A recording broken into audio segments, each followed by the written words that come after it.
Hello there and welcome to Science for Sleep, where curiosity gets comfortable and big ideas are given plenty of room to stretch out, breathe, and wander gently through the mind.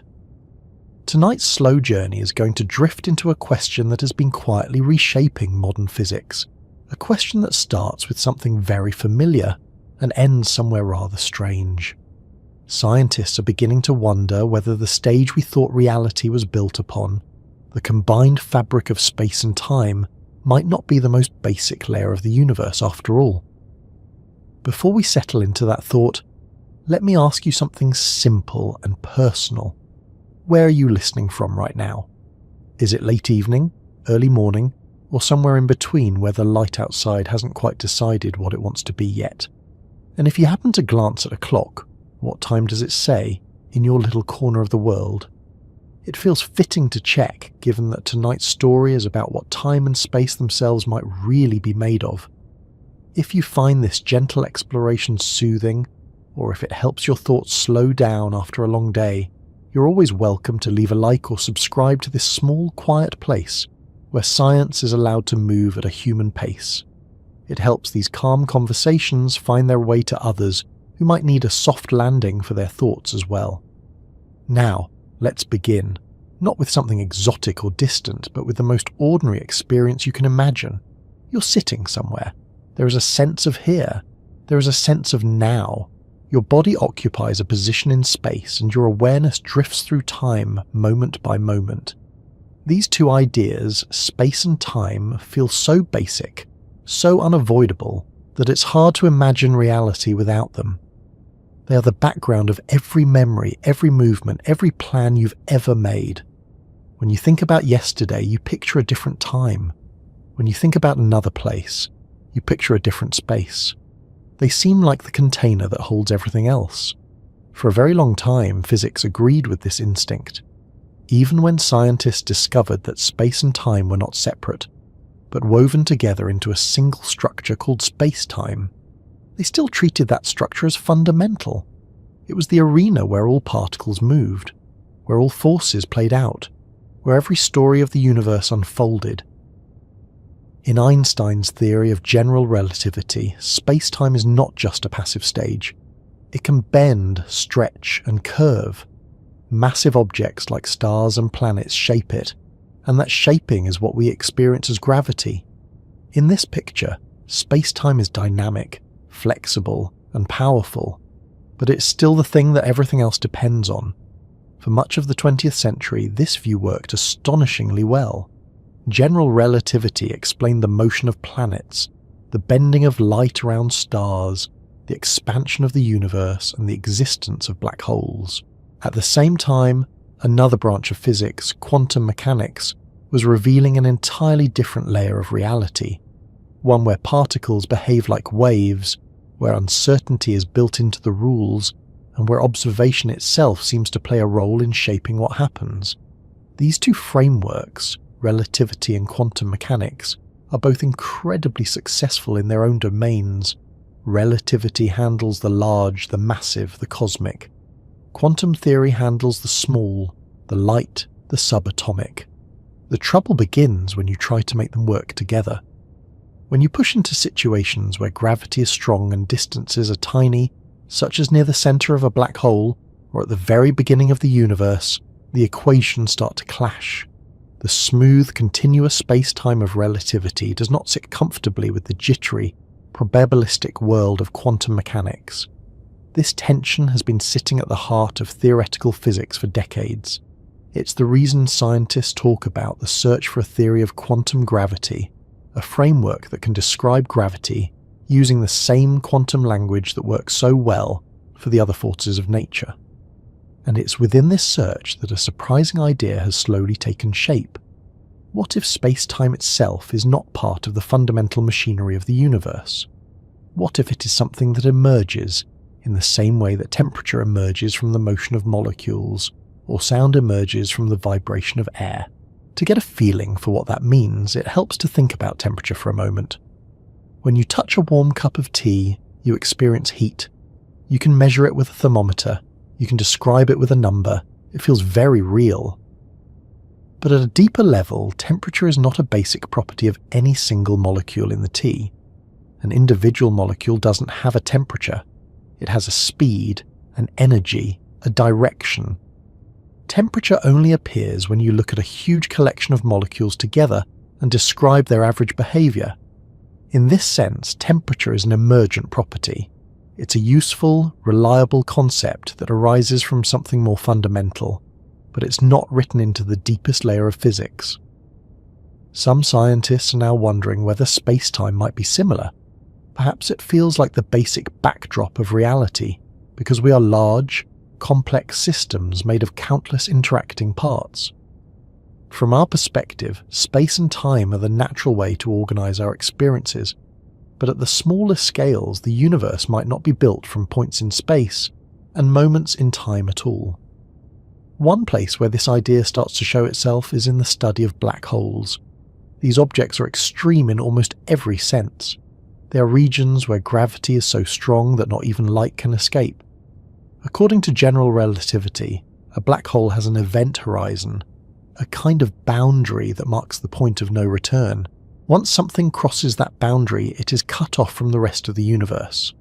In the 1970s, physicists began to realize that black holes are not as simple as they first appeared. They seem to have a temperature. They can emit a faint form of radiation, now called Hawking radiation. And they have an entropy, a measure of how many internal states they can have. This was strange, because entropy is usually associated with microscopic details, with the number of ways a system's components can be arranged. But a black hole, in classical relativity, is supposed to be simple. It's defined only by its mass, its charge, and its spin. The fact that black holes have entropy suggested that there is a lot of hidden information associated with them, even if we can't see it directly. More intriguingly, the amount of entropy a black hole has is not proportional to its volume, as you might expect if it were related to the stuff inside it. Instead, it is proportional to the area of its event horizon. This led to a bold idea known as the holographic principle. The holographic principle suggests that all the information contained in a region of space can be described by data stored on the boundary of that region, much like a three-dimensional image can be encoded on a two-dimensional surface. In some theoretical models, a whole universe with gravity inside it can be equivalent to a quantum system without gravity living on its outer edge. This is more than a clever mathematical trick. It hints that the space inside might not be fundamental at all.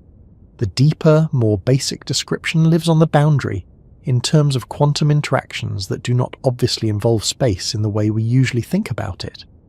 The familiar three-dimensional world we move through could be something like a projection, an effective picture that emerges when many quantum pieces work together in just the right way.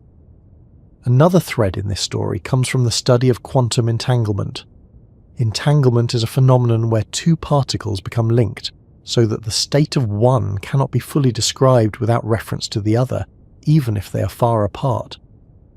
Measurements on one instantly affect what you can say about the other, in a way that doesn't fit neatly into the idea of signals travelling through space. In recent years, physicists have started to suspect that entanglement might be deeply connected to the structure of space-time itself. In some theoretical models, the amount and pattern of entanglement between quantum systems determines the geometry of the space that seems to emerge. Regions of space that are close together are those whose underlying quantum degrees of freedom are highly entangled. Areas that are far apart have weaker or fewer connections. From this perspective, space is not a pre-existing grid that particles sit on. Instead, it is more like a map of relationships. Distance becomes a measure of how strongly different parts of a quantum system are linked to each other. Geometry, which we usually think of as something fixed and objective, starts to look like a summary of deeper, more abstract connections. Time, too, begins to look different in this light. In some approaches to quantum gravity, time does not appear as a fundamental variable in the basic equations. When physicists try to write down a quantum description of the entire universe, they often end up with formulas that do not include time at all. This leads to what is sometimes called the problem of time.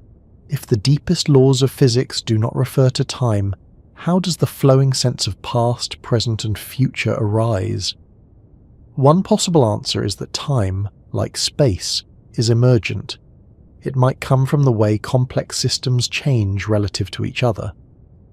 Instead of a universal clock ticking in the background, there may only be correlations between different parts of the universe. When one system changes in a way that is consistently related to changes in another, we interpret that pattern as the passage of time. To make this more concrete, imagine you have two systems, one that you use as a clock and one that you're studying. You don't actually need an external notion of time to describe their relationship. You can simply say that when the clock system is in one state, the other system tends to be in a certain state, and when the clock system changes, the other changes in a predictable way. Time, in this sense, is a bookkeeping tool for tracking correlations, not a fundamental ingredient. As these ideas have developed, some physicists have started to describe gravity itself as an emergent phenomenon. Instead of being a basic force, gravity might arise from statistical or informational principles, much like pressure arises from the collective motion of gas molecules. In this view, the bending of space-time is not a primary feature of the universe, but a large-scale effect of more microscopic processes. One proposal along these lines suggests that gravity is related to the flow of information and the tendency of systems to move towards states of higher entropy. When matter moves, it changes the way information is distributed, and the resulting patterns give rise to what we perceive as gravitational attraction. This is still a developing idea, and it is far from universally accepted, but it shows how far the conversation has moved from the traditional picture of space-time as a fixed foundation. There is also work in approaches like quantum gravity, where space-time is not smooth and continuous, but made of tiny discrete pieces, something like a fabric woven from individual threads. In these models, there is a smallest possible unit of area and volume, and the familiar continuum of space emerges only when you look at many of these units together. At that level, talking about a precise point in space or an exact moment in time no longer makes sense. The language we use for everyday distances and durations becomes an approximation, not a fundamental truth. String theory, another major line of research, offers yet a different perspective.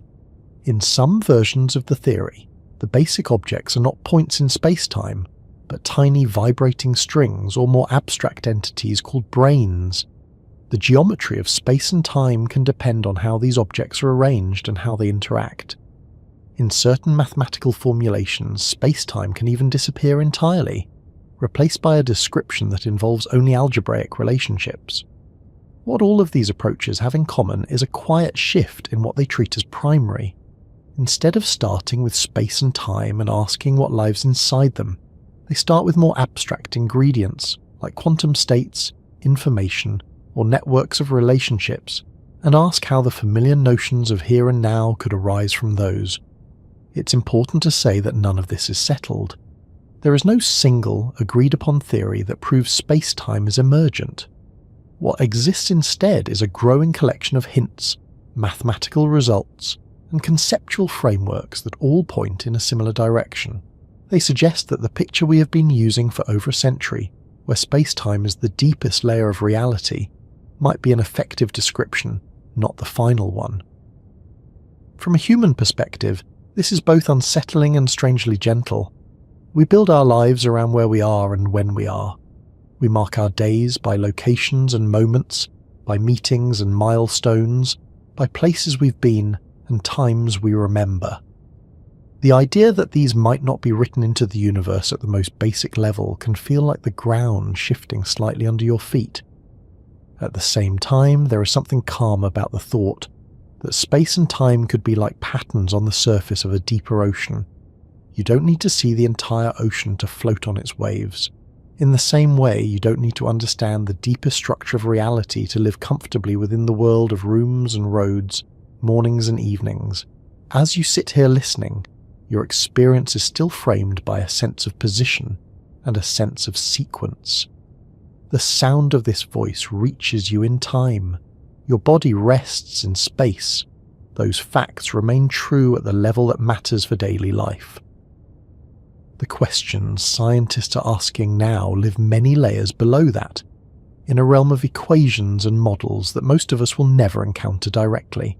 Still, it can be soothing to let the mind wander there, just a little, to imagine that beneath the familiar stage of space and time, there might be a quieter structure, something made of connections rather than coordinates, of relationships rather than locations, a kind of invisible scaffolding that gives rise to the world we see, touch, and move through. As this line of thought continues, it naturally leads into deeper questions about what the universe is made of at its most basic level. If space-time is not the foundation, then what is? Is it information? Is it mathematics? Is it something we don't yet have a name for? These questions are not just technical puzzles. They shape how we think about reality, about our place in it, and about what it means to say that something exists. For now, you can simply rest with the notion that the floor beneath reality might be more like a woven net than a solid slab, and that the space around you and the time you feel passing could be gentle patterns rising from something deeper, something still waiting to be fully understood. Let your attention settle gently on a familiar name that has become almost synonymous with modern physics, Albert Einstein. You've probably heard his name spoken with a kind of quiet reverence, attached to images of wild hair, chalkboards filled with symbols, and ideas that bent the universe in ways no one expected. But tonight, instead of thinking about the man, let's focus on what his equations actually say about the world you're resting in right now, and what they might be quietly implying beneath their calm mathematical surface. Picture, for a moment, the simplest way you might describe motion. You are in a room, you take a step forward, you look at a clock. Something has changed in space, and something has changed in time. For most of human history, these two changes were treated as separate. Space was where things were. Time was when things happened. They were like two different coordinates on a map of experience, one telling you where to go, the other telling you when you arrived. Einstein's first great insight, known as special relativity, was that this separation doesn't hold up when you look closely at how light behaves. Light, it turns out, refuses to play by the usual rules of addition and subtraction.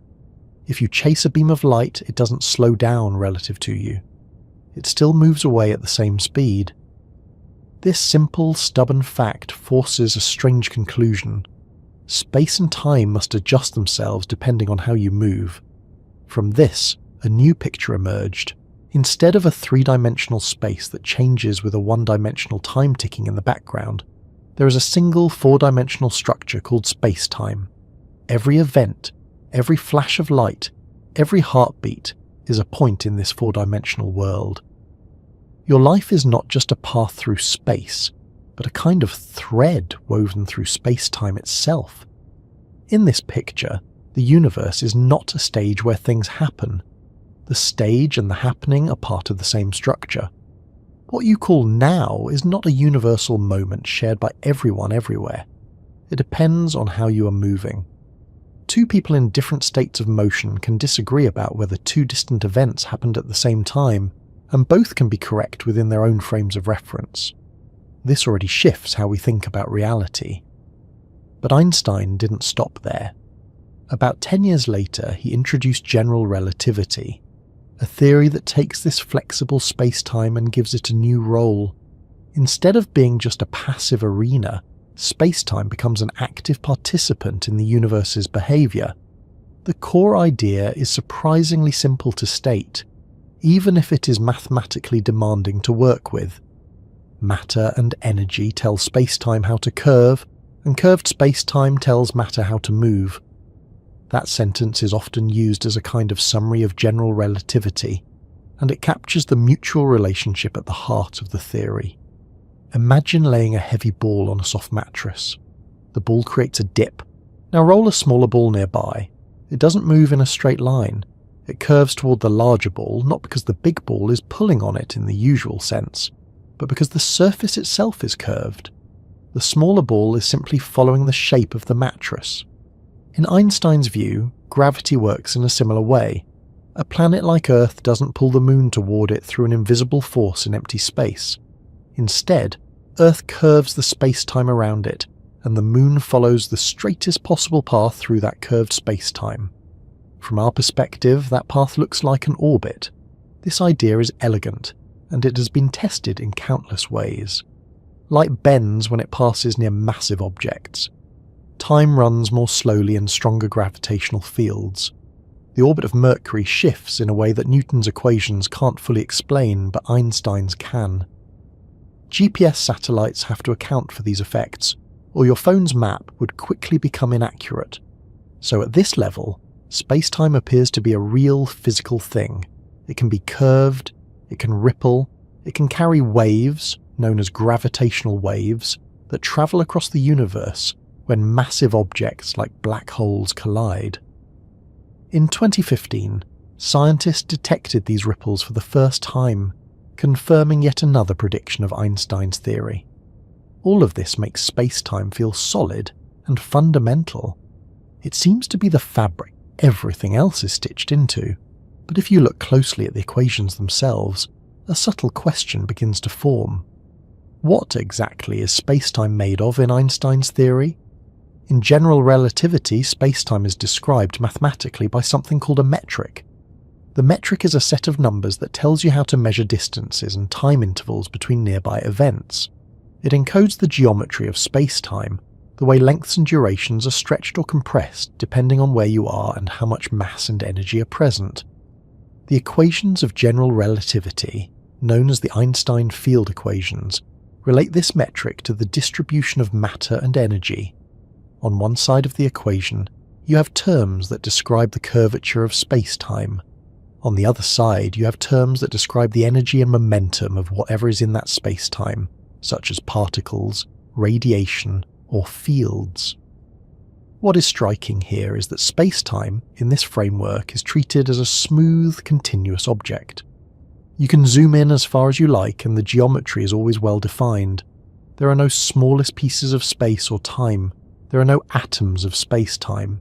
It is more like a perfectly elastic sheet that can be bent and twisted, but never torn into discrete chunks. This assumption works extremely well at the scales we can observe. But quantum mechanics, which governs the behavior of particles at very small scales, paints a very different picture. In the quantum world, many quantities that seem continuous at larger scales turn out to come in discrete units. Energy levels in atoms are quantized. Light comes in packets called photons. Even fields have a grainy, fluctuating character when you look closely enough. This raises a natural question. If everything else becomes quantum and discrete at small scales, why should space-time remain smooth and continuous all the way down? What happens if you try to apply Einstein's equations at distances comparable to the so-called Planck length, a scale so tiny that it makes an atom look enormous by comparison? At that scale, the energy fluctuations predicted by quantum mechanics become so intense that they would drastically distort space-time itself. The smooth geometry assumed by general relativity would be overwhelmed by constant violent fluctuations. The very notion of a well-defined distance or a precise moment in time starts to lose meaning. This is one of the key places where the idea of space-time as a fundamental entity begins to wobble. Einstein's equations work beautifully in their domain, but they don't tell you what space-time is at the deepest level. They describe how it behaves, how it curves, how it responds to energy and momentum, but not what it is made of. You can think of it like the equations of fluid dynamics. Those equations describe how water flows, how waves move, how pressure and velocity change. They are extremely powerful, but they don't tell you that water is made of molecules. They treat the fluid as a continuous substance. The molecular structure only appears when you look at a different, deeper theory. In the same way, some physicists now wonder whether general relativity is a kind of fluid description of space-time. It tells you how the large-scale geometry flows and bends, but it may not reveal the underlying building blocks if there are any. This perspective is supported by an intriguing connection between gravity and thermodynamics, the branch of physics that deals with heat, energy and entropy. In the 1990s, researchers discovered that Einstein's equations can be derived from principles that look very much like the laws of thermodynamics applied to horizons in spacetime, such as the event horizon of a black hole. In this approach, the geometry of spacetime behaves as if it has temperature and entropy, much like a physical system made of microscopic parts. This doesn't prove that spacetime is made of smaller components, but it suggests that thinking of it as a kind of collective statistical object might be fruitful. If spacetime has entropy, that implies it has many possible internal configurations, even if we can't see them directly. Entropy counts the number of ways a system can be arranged while still looking the same at a large scale. A gas in a box can be made of molecules arranged in countless microscopic patterns, all of which look like the same uniform cloud at a macroscopic level. By analogy, the smooth spacetime described by Einstein's equations might be the large-scale appearance of many underlying states. The equations themselves would then be describing an average behavior, not a fundamental one. Another hint comes from the way general relativity handles energy. In most physical theories, you can define a local energy density, a way to say how much energy is present at a specific point in space. In general relativity, this becomes tricky. Because spacetime itself is dynamic, and because gravity is not treated as a force in the usual sense, there is no simple, universally agreed upon way to define the energy of the gravitational field at a point. This suggests that the theory might be missing a deeper layer of description, one where concepts like energy and information are more clearly defined at a fundamental level, and spacetime geometry emerges as a secondary feature. It's also worth noticing that Einstein's equations are classical. They do not include quantum uncertainty or superposition. They assume that spacetime has a definite shape at every point. But in the quantum world, physical systems can exist in combinations of states at once. If spacetime itself is a physical system, then a truly quantum theory of gravity would have to allow for spacetime to be in superpositions of different geometries. This is a strange idea to picture. It would mean that, at very small scales, the universe does not have a single, well-defined shape. Instead, it has many possible shapes that only settle into a familiar form when you look at large collections of events or average over many possibilities. From this viewpoint, the spacetime of Einstein's equations is like the smooth outline of a mountain range seen from far away. Up close, the landscape is jagged, irregular, full of details that the distant view smooths out. The equations give you the distant view. They don't show you the rocks and grains of sand. What makes this especially interesting is that the mathematics of general relativity is flexible enough to allow for very different kinds of underlying structures. The equations don't insist that spacetime must be fundamental. They simply take it as a starting point. You can, in principle, imagine a deeper theory where the basic ingredients are not points in space and moments in time, but something more abstract, like networks, graphs, or quantum states. In some modern approaches, spacetime is modelled as something that arises from a network of relationships between quantum systems. The connections in the network, rather than the positions of points, carry the fundamental information. Geometry then becomes a way of summarising the pattern of those connections. From that angle, Einstein's equations become an effective rule that describes how these patterns look and change when you view them at a large scale. They're not wrong, they're just not the whole story. It can be calming to think of it this way. The equations that govern planets, stars, and galaxies are like the surface of a lake. They reflect light, carry waves, and support motion. Beneath that surface there may be a deeper structure, something more subtle and complex that only reveals itself when you dive down to the smallest scales. It might help to return briefly to your own experience. You feel located in a place. You feel carried along by a sequence of moments. These feelings are tied to the large-scale structure of space-time, the one Einstein's equations describe so well. At that level, the world is stable, predictable, and navigable. The questions physicists are asking now don't take that away. They don't make your chair less solid or your clock less useful. Instead, they invite a different kind of curiosity. They ask whether the familiar framework we use to organize our lives might itself be a kind of pattern, a summary of something deeper that we're only beginning to glimpse.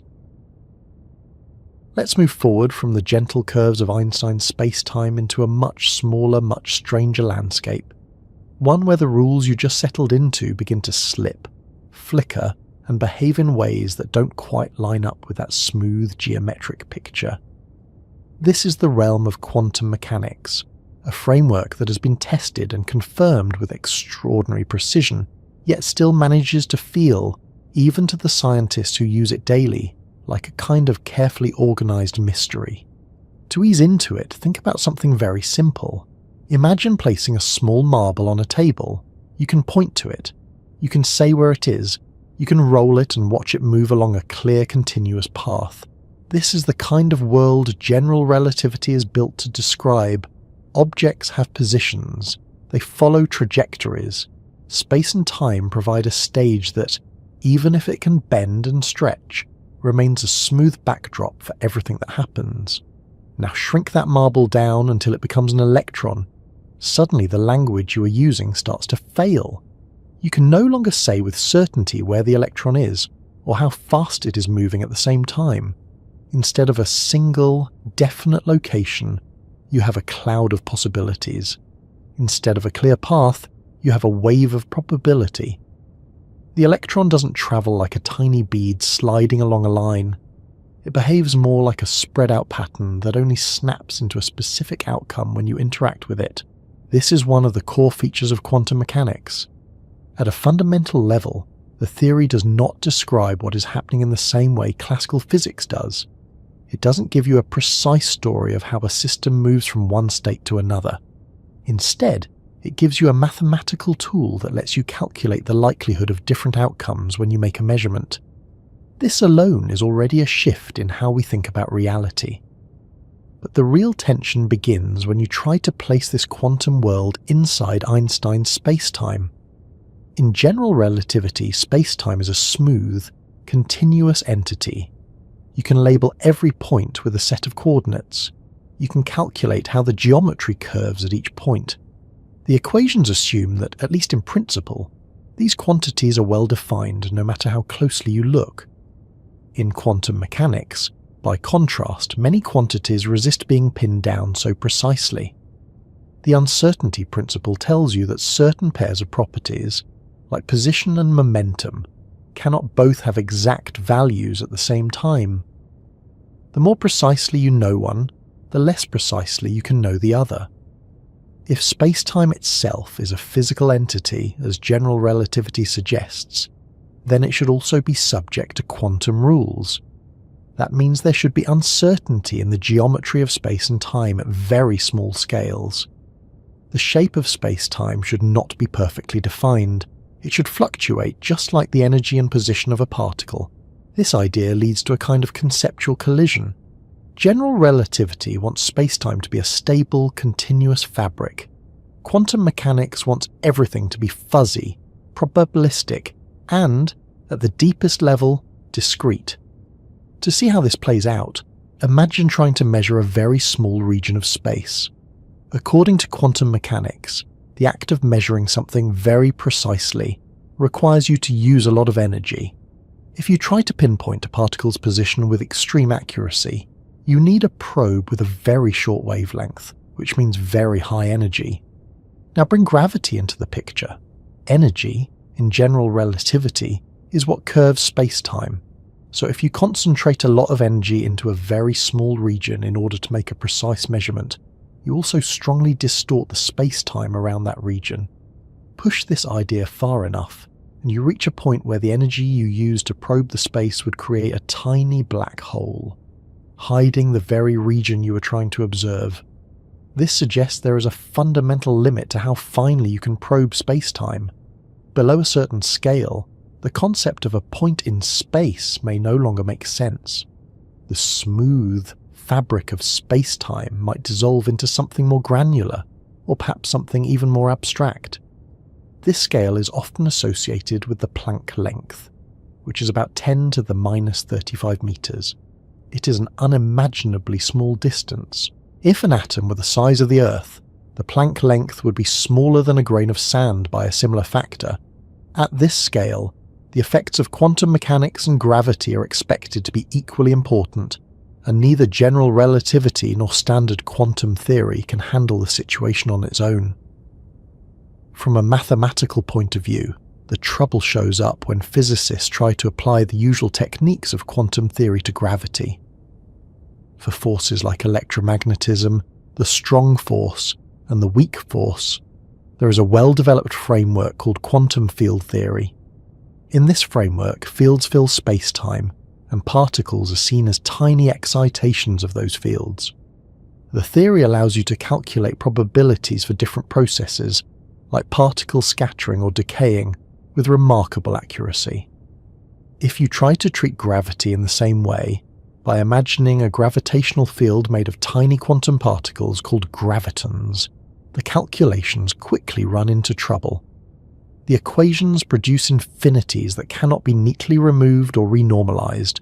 Unlike in the other forces, the theory loses its predictive power. It can no longer give you sensible answers. This mathematical breakdown is another sign that something deeper is going on. It suggests that gravity, and perhaps spacetime itself, does not fit comfortably into the standard quantum field theory framework. The very idea of a field defined at every point in spacetime might be part of the problem. There is also a conceptual tension in how the two theories treat time. In quantum mechanics, time is usually an external parameter. It is something you plug into the equations to describe how a system evolves. The system itself is described by a wave function that changes over time, but time is not part of the system. It is more like a background clock that ticks away independently. In general relativity, time is part of the system. It is woven into the geometry of space-time. It can slow down or speed up depending on gravity and motion. There is no single, universal clock that applies everywhere. If you try to describe the entire universe as a quantum system, this creates a puzzle. What is the clock you use to describe how the universe changes, if time itself is part of the universe? This is one version of what physicists call the problem of time. Some approaches to quantum gravity lead to equations where time does not appear at all. The universe, in these formulations, is described by a static mathematical object, not something that evolves. The sense of change and flow that we experience has to be recovered in some indirect way, perhaps by looking at correlations between different parts of the system. This is a very different picture from the one we usually carry in our heads. We tend to think of the universe as something that exists in time, moving from past to future. These equations suggest that, at a fundamental level, the universe might simply be, and that time is something that emerges from how different parts of it relate to each other. Another place where the tension becomes visible is in the concept of locality. In general relativity, events are local. What happens at one point in space-time can only influence nearby points, and any influence travels at or below the speed of light. This is a deeply ingrained part of the theory. It is tied to the geometry of space-time itself. Quantum mechanics, through entanglement, seems to challenge this idea. When two particles are entangled, measurements on one can be correlated with measurements on the other, even if they are separated by large distances. No signal is travelling between them in the usual sense, but the connection is there nonetheless. This does not allow for faster-than-light communication, so it doesn't directly violate relativity, but it does suggest that the underlying structure of reality is not simply a collection of independent local pieces sitting in space-time. There are deeper, non-local connections that the space-time picture does not fully capture. When physicists try to combine these insights, they often find themselves questioning which parts of each theory are fundamental and which are effective descriptions. Is space-time a basic ingredient, or is it a useful way of organizing information about more fundamental quantum relationships? Is the wave function a complete description of reality, or just a tool for predicting outcomes? One way to think about this tension is to imagine two different maps of the same landscape. One map shows roads, cities and distances. The other shows weather patterns, temperatures and wind currents. Both maps are accurate in their own way, but they highlight different features and use different kinds of symbols. Trying to combine them into a single unified map can be challenging because the underlying assumptions about what matters and how things are represented are not the same. General relativity and quantum mechanics are like these two maps. One is geometric and continuous, the other is probabilistic and discrete. They both describe aspects of the same world, but they do so using very different languages. This becomes especially dramatic when you think about the early universe. According to cosmology, the universe began in a state of extremely high density and temperature, often referred to as the Big Bang. In this regime, the gravitational field would have been incredibly strong, and quantum effects would have been significant. Neither general relativity nor standard quantum theory on their own can fully describe this situation. Similarly, at the center of a black hole, general relativity predicts a singularity, a point where the curvature of spacetime becomes infinite and the equations break down. Most physicists take this as a sign that the theory is being pushed beyond its domain of validity, and that a more complete quantum description of gravity is needed. These breakdowns are not just technical inconveniences, they are clues. They point to places where our current understanding of space-time and quantum reality is incomplete. They suggest that the two theories are not simply separate pieces that need to be glued together, but parts of a deeper framework that we have not yet fully uncovered. Over the years, many different approaches have been proposed to resolve this tension. String theory suggests that the fundamental objects are not point-like particles, but tiny vibrating strings. In this picture, space-time can emerge from the dynamics of these strings and the higher dimensional spaces they inhabit. Loop quantum gravity takes a different route, proposing that space-time itself is made of discrete loops or networks. The smooth geometry of general relativity emerges when you look at large numbers of these tiny building blocks together. Other approaches focus on information, entanglement, or more abstract mathematical structures. They explore the idea that what we call space and time might be secondary concepts, useful at large scales but not written into the deepest level of reality. What makes this particularly interesting is that, despite their differences, many of these approaches converge on similar themes. They suggest that space-time is not fundamental. They emphasize the role of relationships, correlations, and information. They treat geometry as something that can arise from more basic, non-geometric ingredients. From a philosophical point of view, this represents a shift in how we think about what the universe is made of. Instead of starting with a container, space and time, and then placing things inside it, we start with interactions and relationships, and let the sense of space and time grow out of those. As you let this idea rest in your mind, it might feel a little disorienting. Our everyday experience is so deeply tied to where we are and when we are, that it's hard to imagine a reality that doesn't begin with those concepts. But it can also be quietly fascinating to think that the familiar world of rooms and roads, mornings and evenings, could be like the surface of a deeper structure, something built from connections we don't directly perceive. At the same time, it's worth remembering that this tension between quantum mechanics and general relativity is not a failure of science. It is a sign of how far our understanding has come. We have two incredibly powerful theories that work extremely well in their own domains. The fact that they clash at the edges tells us where to look next. The search for a way to reconcile them is not just about finding a single, elegant equation. It is about rethinking some of our most basic assumptions about what space, time, and matter really are. It is about asking whether the stage we thought the universe was built on might itself be part of the performance.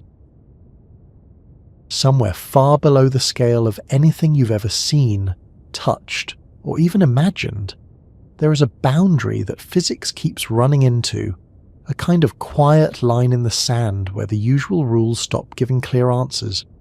You don't notice this boundary in daily life.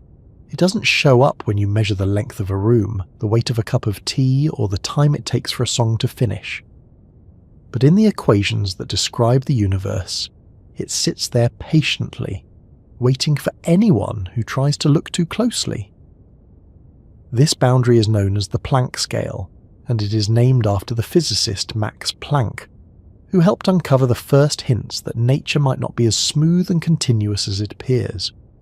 To ease into what this means, it helps to start with the idea of measurement itself, something so ordinary that we rarely stop to think about how strange it actually is. When you measure something, you're never just passively reading off a property that was already sitting there waiting for you. You're interacting with the thing you're measuring. You shine light on it, touch it with a ruler, bounce sound waves off it, or let it push against a scale.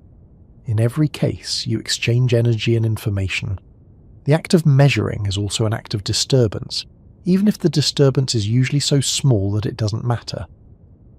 At large scales, this doesn't cause much trouble. You can measure the length of a table without noticeably changing the table. You can check the time on a clock without altering the way the clock works. But as you move towards smaller and smaller scales, this balance begins to shift. In the quantum world, this becomes impossible to ignore. To see something very small, you need to use a probe with a very short wavelength. Light with a long wavelength, like radio waves, will simply wash over tiny details without resolving them. To pick out fine structure, you need high-frequency, high-energy light, such as X-rays, or even more energetic forms of radiation. But high energy means strong interaction. When you hit a tiny particle with a very energetic photon, you don't just look at it. You kick it. You change its motion. You alter its state.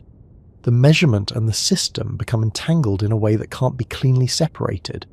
This is already a fundamental feature of quantum mechanics, but when you bring gravity into the picture, it takes on a new dimension. According to general relativity, energy and mass curve spacetime. The more energy you concentrate in a small region, the more you bend the geometry around it. This means that the very tools you use to probe small distances, which require high energy, also begin to strongly affect the spacetime you're trying to measure. If you imagine pushing this process to its extreme, you arrive at a strange conclusion. There is a point where trying to measure a smaller and smaller region of space requires so much energy that you would create a tiny black hole. Instead of revealing more detail, your measurement would hide the region behind an event horizon. The universe would, in a sense, close the curtain. This thought experiment suggests that there is a fundamental limit to how finely space can be probed. Below a certain scale, the concept of distance itself may lose its meaning. That scale is defined by a combination of three fundamental constants. The speed of light, which sets the maximum speed at which information can travel, Planck's constant, which sets the scale of quantum effects, and Newton's gravitational constant, which sets the strength of gravity. When you combine these numbers in just the right way, you get a length, a time, and an energy that mark the Planck scale. The Planck length is about 1.6 times 10 to the minus 35 meters. The Planck time, the time it takes light to travel one Planck length, is about 5.4 times 10 to the minus 44 seconds. These numbers are so small that they are difficult to compare to anything familiar. Even an atom, which already feels tiny, is enormous by comparison. What makes these scales special is not just their size, but what they represent. At these distances and times, the effects of quantum mechanics and gravity are expected to be equally strong. Neither theory can be ignored, neither can dominate. This is the regime where our current understanding runs out of clear guidance. Above the Planck scale, general relativity gives a smooth picture of space-time, and quantum mechanics can often be treated as a small correction. Below it, the very idea of a smooth space-time background becomes questionable. One way to picture this is to think about a digital image. From a distance, it looks like a continuous scene. You see gradients, curves, and smooth transitions. But if you zoom in far enough, you eventually see individual pixels. Below that scale, the idea of a smooth line or surface stops making sense. You are looking at the building blocks, not the image itself. Some physicists suspect space-time might be similar. At large scales, it looks like a smooth, continuous fabric. At very small scales, it may be made of discrete elements or more abstract structures that do not resemble space and time in the usual sense at all. This idea appears in several approaches to quantum gravity. In loop quantum gravity, for example, space is described as a network of tiny loops or links, often called spin networks. These networks have discrete units of area and volume. You cannot divide space indefinitely. There is a smallest possible chunk.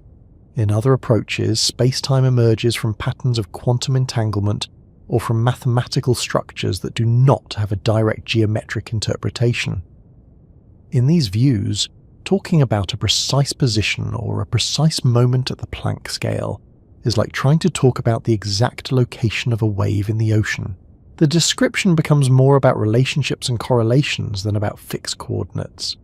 The limits of measurement at this scale are not just practical, they are built into the structure of the theories themselves.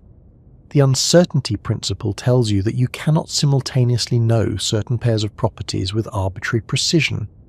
When you apply this to space-time, it suggests that there may be a fundamental fuzziness in the geometry of the universe. Instead of a sharply defined point in space at a sharply defined moment in time, you might have a region of possibility, a small blur where different configurations overlap. The closer you try to zoom in, the more this blur resists being pinned down. This challenges a deeply ingrained assumption in physics, the idea that you can always, at least in principle, define what is happening at a single point in space-time. Many of our equations are built on this idea.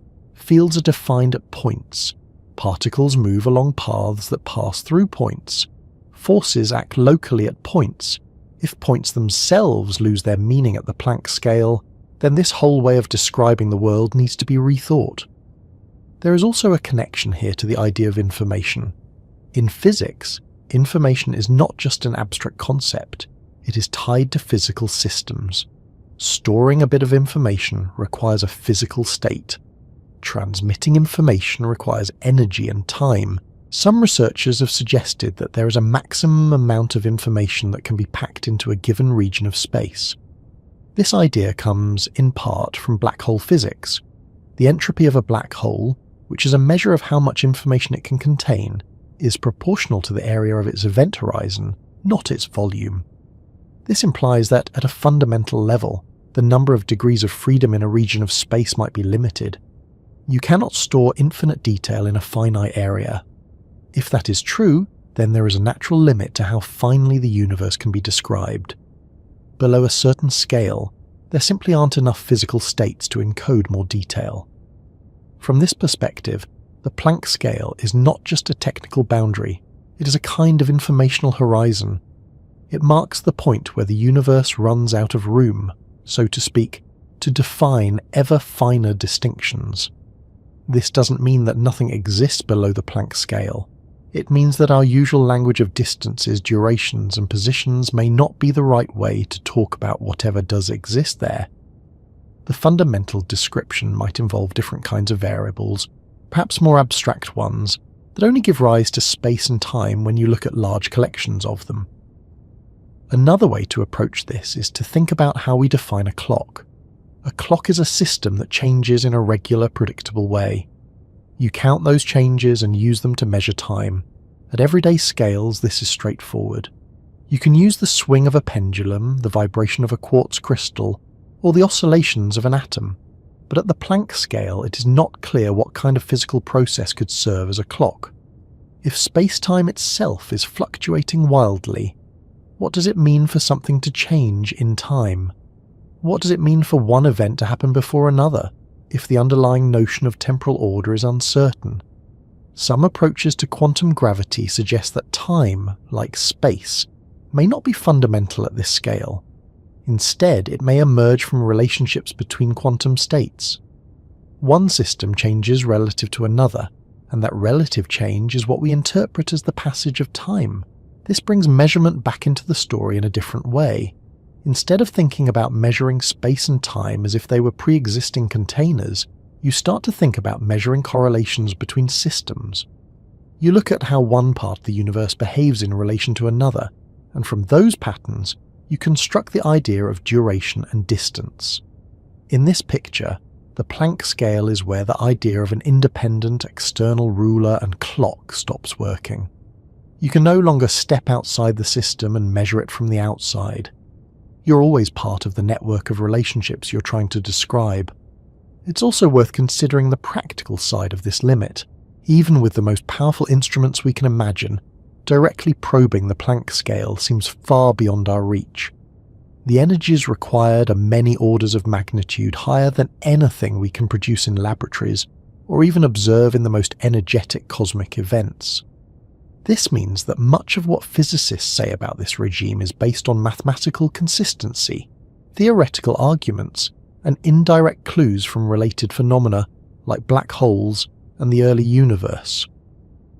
It is a bit like trying to understand the structure of an ocean by studying the way waves behave at the surface.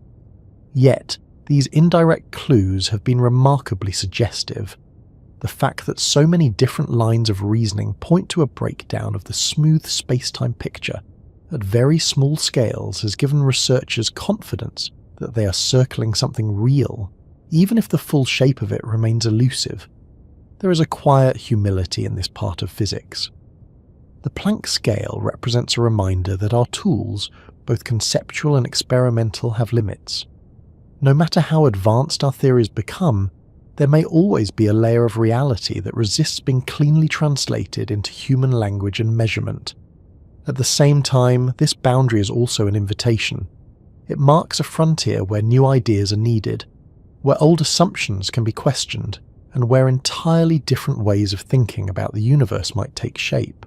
As you rest with this thought, you can notice how natural it feels, at a human level, to run into limits. You can only see so far into the distance before things blur. You can only remember so much detail before memories fade. You can only focus on so many ideas at once before your mind needs a pause. The universe, it seems, has its own version of this. There is only so much structure you can resolve before the very act of looking changes what you're trying to see, before the language of points and moments stops being useful. This does not make the world less real. It simply suggests that reality may have layers, and that the layer we are most familiar with, the one built from smooth space and flowing time, might be one of many. Beneath the calm, orderly picture of a universe laid out on a smooth grid of space and time, there is a growing suspicion among physicists that this neat geometry is only a surface appearance, a kind of large-scale approximation that begins to unravel when you look closely enough. The idea that space-time might be continuous, like an unbroken fabric, has served science extremely well for centuries. It allows for clean equations, precise predictions, and a mental picture that feels intuitive. But as measurements and theories push into ever smaller domains, that continuity starts to look less like a fundamental truth and more like a convenient illusion. To understand why this happens, it helps to return to the way we normally think about smoothness in the physical world. Take a wooden table, for example. Run your hand across its surface, and it feels flat and even. From a distance, it looks like a continuous plane. Yet if you were able to zoom in far enough, you would find a complex landscape of fibers, gaps, and irregular structures. The smoothness you experience is not a property of the smallest components. It is a property of how those components behave collectively at scales large enough for your senses to average over the details. Space-time, in the framework of general relativity, is treated like that tabletop surface, except it is assumed to be smooth all the way down. No matter how far you zoom in, the geometry is supposed to remain well defined. You can always talk about the curvature at a point, the distance between two events, the angle between two paths. This assumption underlies the entire mathematical structure of the theory. Quantum mechanics, however, brings with it a different way of looking at small scales. In the quantum world, smoothness is not the default.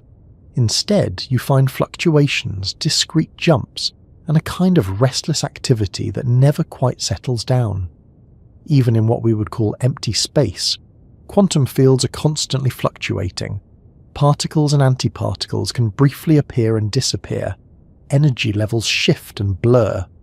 When you try to combine these two pictures, a tension emerges.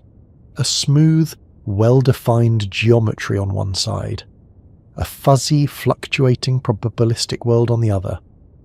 At everyday scales, this tension is easy to ignore.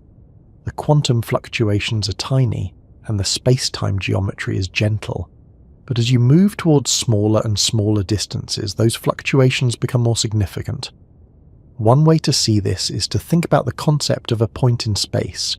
In classical geometry, a point has no size. It is an exact location, a precise coordinate. You can build lines, surfaces, and volumes out of these points, and everything fits together neatly. In quantum physics, the idea of an exact location becomes problematic. The uncertainty principle tells you that you cannot specify a particle's position and momentum at the same time with arbitrary precision. If you try to pin down where something is, you lose information about how it is moving. This is not a limitation of your instruments. It is a feature of how the world appears to work at a fundamental level. If particles do not have exact positions, then what does it mean to talk about a point in space-time? The geometry of general relativity assumes that you can, at least in principle, define fields and curvatures at exact points. But if the very idea of a point is blurred by quantum uncertainty, then the foundation of that geometry becomes shaky.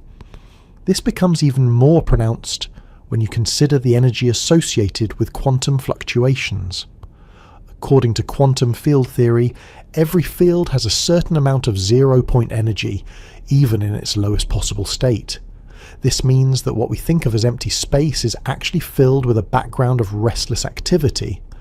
At large scales, the effects of this background mostly cancel out or become negligible. But at very small scales, the energy density of these fluctuations can become enormous. And in general relativity, energy density is what curves space-time. So, as you zoom in, you're not just looking at a smaller and smaller patch of a calm, smooth surface. You're looking at a region where energy and geometry are tightly linked, and where tiny changes in one can produce significant changes in the other. This leads to a picture sometimes described as space-time foam.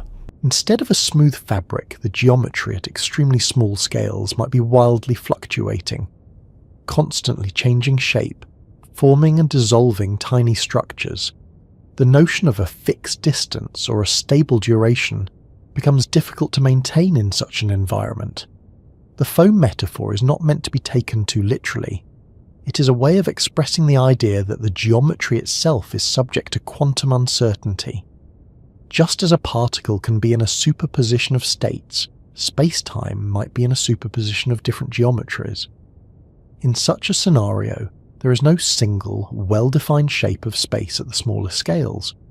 There is a range of possibilities, and the smooth geometry we experience is something that emerges when you average over many of these possibilities. Another angle on this breakdown comes from the way quantum field theory handles interactions. In these theories, particles interact by exchanging other particles, often visualized in terms of diagrams where lines meet at points. These interaction points are assumed to occur at specific locations in space-time. When you calculate the probabilities for different processes, you often have to integrate over all possible positions of these interaction points. At very small distances, these integrals can produce infinities, mathematical results that blow up instead of settling on a finite number. Physicists have developed techniques to deal with these infinities for most of the known forces, but gravity has stubbornly resisted these methods. The calculations suggest that treating gravity as just another quantum field defined on a smooth space-time background does not work at the deepest level. This is another hint that the smooth background itself might be part of the problem. If space-time is not fundamental, then building a theory that assumes it is fundamental and then trying to quantize everything else on top of it may be the wrong approach. There is also the issue of scale itself. In everyday language, we talk about small and large as if these are absolute categories. But in physics, scale is always relative to something else. A mountain is large compared to a person, but small compared to a planet. An atom is small compared to a grain of sand, but large compared to a proton. At the Planck scale, the usual reference points disappear. There is nothing smaller that we can meaningfully compare to. The very act of defining a scale becomes ambiguous. This suggests that the concept of distance might not be fundamental in the way we usually think it is. Some theoretical frameworks replace the idea of a smooth space with a network or graph. In these models, the basic elements are nodes and links, not points and coordinates. The links represent relationships or interactions between the nodes. Distance in this context is not a primary concept. It is something you define by counting how many links you have to traverse to get from one node to another. At large scales, such a network can look like a smooth space. Just as a large collection of discrete pixels can look like a continuous image, a dense network of connections can give rise to something that behaves like a geometric surface. At small scales, however, the discreteness becomes apparent. There is no meaning to talking about a location between two nodes. There is only the connection or the absence of it. This kind of picture aligns well with the idea that geometry might emerge from patterns of entanglement. In this view, the fundamental structure of reality is not a set of points in space, but a set of quantum systems that are related to each other in specific ways. The strength and pattern of those relationships determine how we perceive distances and shapes. If two systems are strongly entangled, they behave as if they are close together. If they are weakly entangled or not entangled at all, they behave as if they are far apart. Space, then, becomes a way of organizing these relationships into a form that is useful for large-scale description. This also offers a new way to think about why smooth spacetime works so well in everyday physics. At large scales, the network of relationships is dense and regular. The entanglement patterns are stable. The geometry that emerges from them is smooth and predictable. As you move to smaller scales, the network becomes sparser and more irregular. The patterns of entanglement fluctuate more strongly. The geometric picture starts to lose its clarity. Another important factor in this breakdown is the role of observers and measurement. In classical physics, you can imagine an observer who simply records what is happening without affecting it. In quantum mechanics, this is no longer the case. The act of measurement is an interaction that changes the system. If space-time itself is part of the quantum system, then measuring space-time is not a neutral act. Any attempt to probe the geometry at very small scales will disturb it. This makes it difficult to even define what it would mean to observe the true structure of space-time at those scales. This is one reason why some physicists emphasize operational definitions based on what you can actually measure with physical devices. From this perspective, space-time is not a thing that exists independently of measurement. It is a set of relationships between physical systems, such as clocks and rulers, and the processes that connect them. At large scales, different measurement procedures agree. Different clocks tick at predictable rates. Different rulers give consistent distances. This agreement gives rise to the idea of an objective shared space-time. At small scales, this agreement may break down. Different ways of probing the system might not lead to the same description. The concept of a single, well-defined geometry might no longer apply. There is also a deep connection between smoothness and symmetry. The space-time of general relativity is built to respect certain symmetries, such as the idea that the laws of physics should look the same at every point and in every direction. These symmetries are closely tied to conservation laws, like the conservation of energy and momentum. At very small scales, these symmetries might not hold in the same way. The underlying structure could be more irregular, with symmetries emerging only when you look at large collections of elements. This is similar to how a crystal works. At the level of individual atoms, the structure is discrete and anisotropic. There are preferred directions and patterns, but when you look at a large piece of the crystal, it can appear smooth and uniform.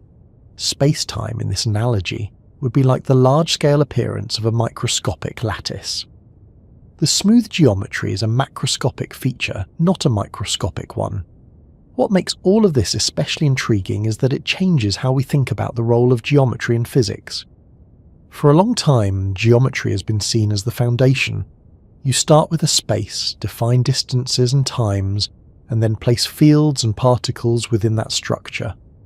In these newer perspectives, geometry becomes a product, not a starting point. You begin with something else: quantum states, information, networks of interaction, and then see how a geometric description arises as a useful way of summarizing their collective behavior. This reversal has practical consequences for how theories are built. Instead of trying to write down equations for a metric and then quantize it, researchers explore models where the basic variables are not geometric at all. They study how geometry can appear as an effective description in certain limits. This is not an easy task. Our mathematical tools and physical intuitions are deeply shaped by the idea of space and time as fundamental. Letting go of that idea, even temporarily, can feel like trying to think without using nouns. Still, the persistence of problems at very small scales has made this line of thought hard to ignore. The breakdown of smooth space-time is not just a speculative idea. It shows up in the mathematics, in the infinities, in the limits of measurement, in the behavior of black holes, and in the structure of quantum theory itself. From a broader perspective, this fits into a pattern that has appeared many times in the history of science. Concepts that once seemed basic and self-evident turn out to be emergent. Temperature, solidity, colour, even the idea of a rigid object, all make sense at human scales, but dissolve into different descriptions when you look at the microscopic level. Spacetime might be following a similar path. It is the natural way for beings of our size and complexity to organise experience. It is not necessarily the way the universe organises itself at the deepest level. Instead of asking, what is the smallest piece of space, you start asking, what are the basic relationships or processes that give rise to the feeling of space? That shift opens the door to thinking about reality in terms of connections rather than containers, interactions rather than locations. It suggests that the universe might be less like a box filled with things, and more like a web of relationships that, when viewed at the right scale, looks like a box with things in it. Moving forward from here, the conversation naturally turns toward what those underlying relationships might be made of. If smooth space-time is a large-scale appearance, then what is doing the appearing? Is it information? Is it quantum states? Is it something else entirely? Instead of beginning with a place or a scale, it helps this time to begin with a question about what you think the world is actually made of. If you were asked, casually and without much time to think, you might say it is made of things. Chairs, tables, air, people, planets, stars. If you pushed a little further, you might say atoms and then electrons, protons and neutrons. Push further still, and you might mention quarks, photons and other particles with names that sound like they belong in a quiet corner of a physics textbook. This way of thinking feels natural. We are surrounded by objects. We interact with them by touching, moving and seeing them. It makes sense to imagine the universe as a collection of tiny solid pieces, like an enormous, intricate mosaic built from fundamental tiles. Quantum theory invites you to slow down with that picture and look at it from a different angle. At its deepest level, the language of modern physics is not really about particles as little beads moving through space. It is about fields, patterns, and the way those patterns change and interact. To get a foothold here, it helps to think about something familiar. Consider the surface of a calm lake. The water itself is always there, even when nothing seems to be happening. If you toss a pebble into the lake, ripples spread outward. You can point to a ripple and follow it as it moves, but the ripple is not a separate object from the water, it is a pattern in the water. Quantum field theory, which is the framework that underlies our current understanding of particles and forces, treats the universe in a similar way. According to this view, what exists fundamentally are fields that fill all of space. These fields are always there, even in what we would call empty space. Particles are not independent objects moving through a void. They are localized excitations or disturbances in these underlying fields. There is an electron field, a quark field, a photon field, and so on. When the electron field is excited in a particular way, you observe what you call an electron. When the photon field is excited, you observe what you call a particle of light. This shift in perspective is subtle but profound. It means that emptiness is not truly empty. Even in the deepest vacuum you can create, the fields are still present, and they still fluctuate. These fluctuations are not just a mathematical curiosity. They have measurable effects. For example, two uncharged metal plates placed very close together in a vacuum will experience a tiny attractive force known as the Casimir effect. This happens because the quantum fields between the plates are constrained in a different way than the fields outside them, leading to a difference in energy that produces a physical force. So from this point of view, the fabric of reality is not made of isolated points or particles. It is made of continuous fields that exist everywhere, all the time, even when nothing seems to be happening. Now, place this picture alongside what you have been thinking about spacetime. In general relativity, spacetime is the stage, and matter and energy are the actors. In quantum field theory, the fields are the actors, and spacetime is the stage on which the fields live and interact. This works remarkably well for most of the forces we know. The electromagnetic field, for example, is described by a quantum field theory that tells you how charged particles interact by exchanging photons, which are excitations of the electromagnetic field. The strong and weak nuclear forces are described in similar ways, with their own fields and their own particles. But gravity does not fit neatly into this picture. If you try to treat gravity as just another quantum field living on a smooth space-time background, the mathematics becomes unruly. The calculations produce infinities that cannot be handled in the usual way. The theory loses its ability to make clear predictions. This is another place where the idea that space-time might not be fundamental begins to quietly surface. Quantum field theory assumes that fields are defined at every point in space-time. It assumes that you can talk about what is happening here and here and here at arbitrarily small distances. If space-time itself breaks down at very small scales, then the idea of a field defined at every point also becomes questionable. The language of quantum field theory might be an effective description that works well when space-time is smooth, but not the final word. Even within quantum theory itself, the concept of a particle is more slippery than it first appears. In everyday experiments, particles seem like discrete objects. You see a dot on a screen where an electron hit. You see a flash in a detector when a photon is absorbed. It is tempting to imagine that the particle travelled along a definite path and arrived at that spot. The theory, however, tells a different story. Before the measurement, the particle is described by a wave function, which encodes a range of possible positions and outcomes. It does not say, the electron is here. It says, if you look, you are likely to find the electron here, or here, or here, with these probabilities.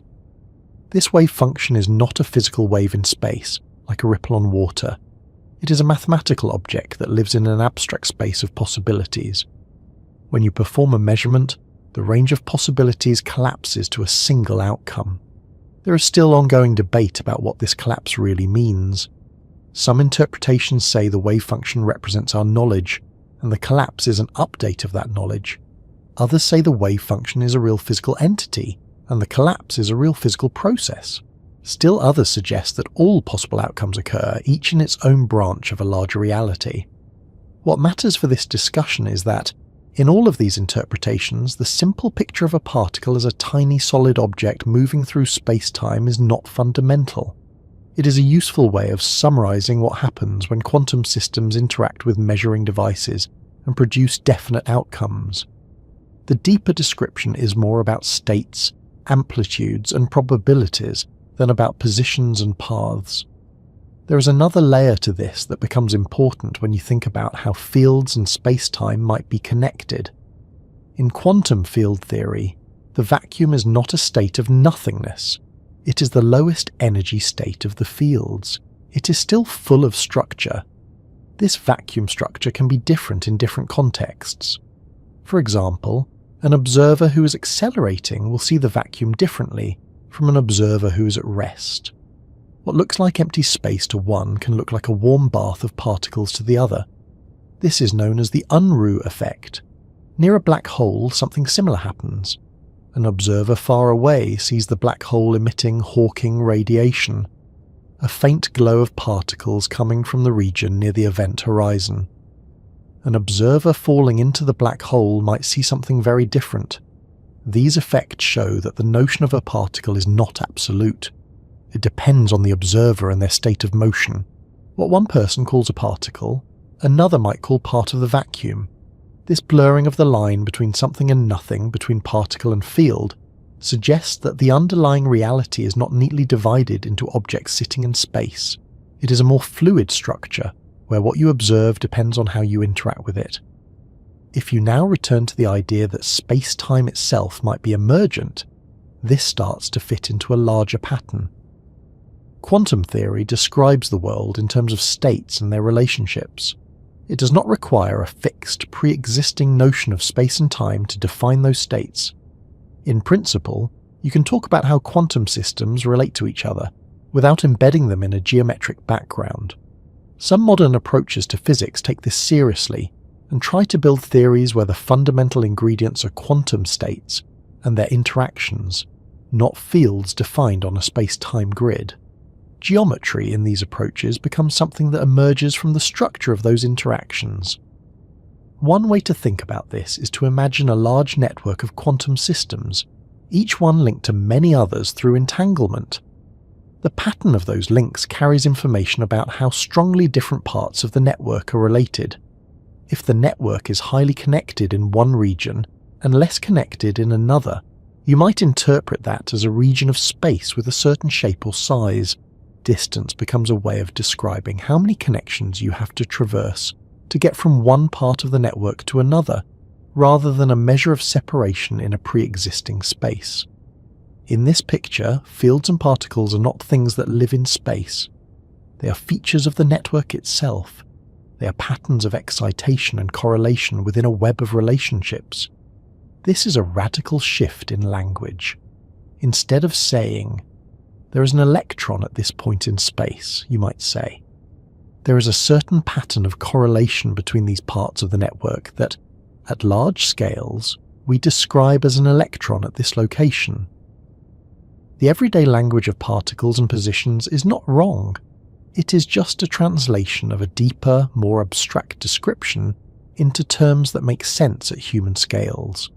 Another reason this shift matters is that it changes how we think about conservation laws and symmetries.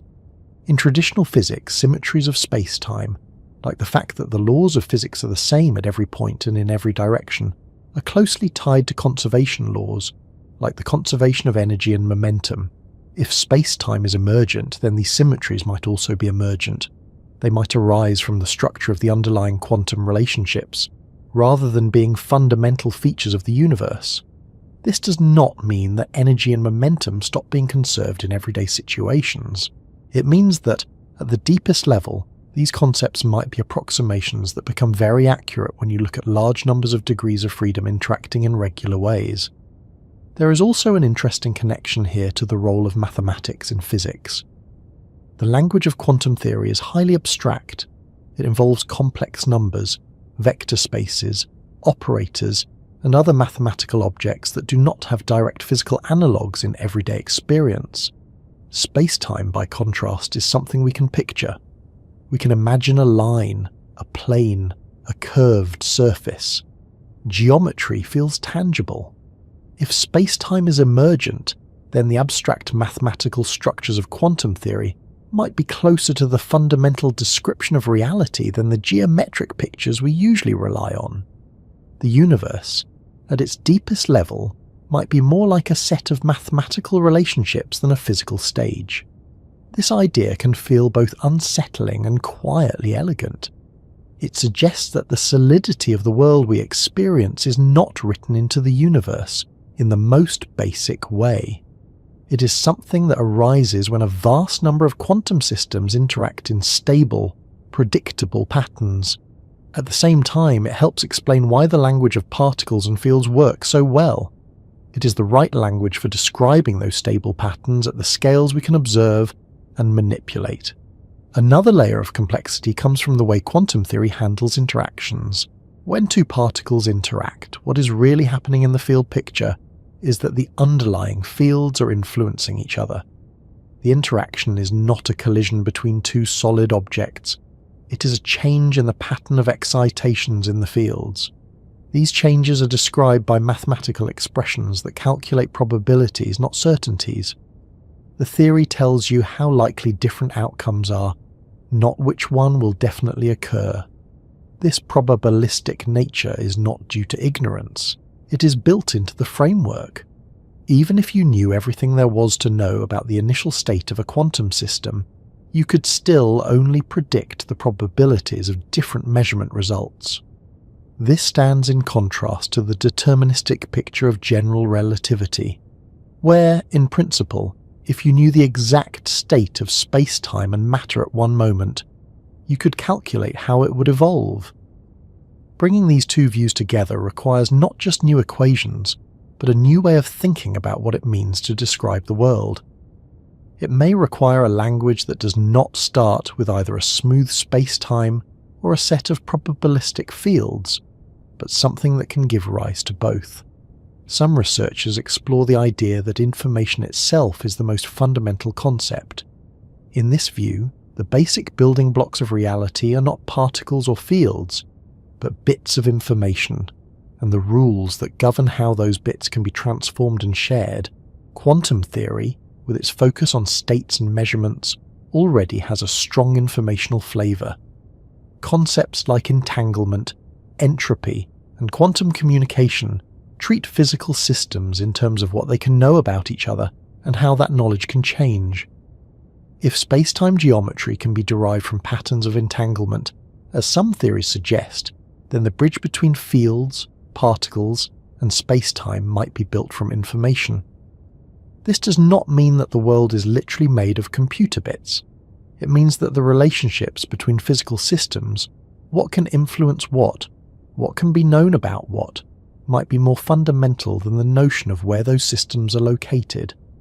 As you let this way of speaking settle, you can notice how different it feels from the everyday language of objects and places. It is less about things sitting in a container and more about a web of mutual influence. Still, the familiar picture does not disappear. When you wake up tomorrow, you will still see light coming through a window, feel the floor under your feet, and notice the time on a clock. The language of particles, fields, space, and time will continue to work extremely well for navigating the world. What changes is not the usefulness of that language, but our understanding of its depth. It becomes a surface description, a way of summarizing a much richer underlying structure. Long before you ever hear the word distance in a physics class, you already have a feeling for what it means.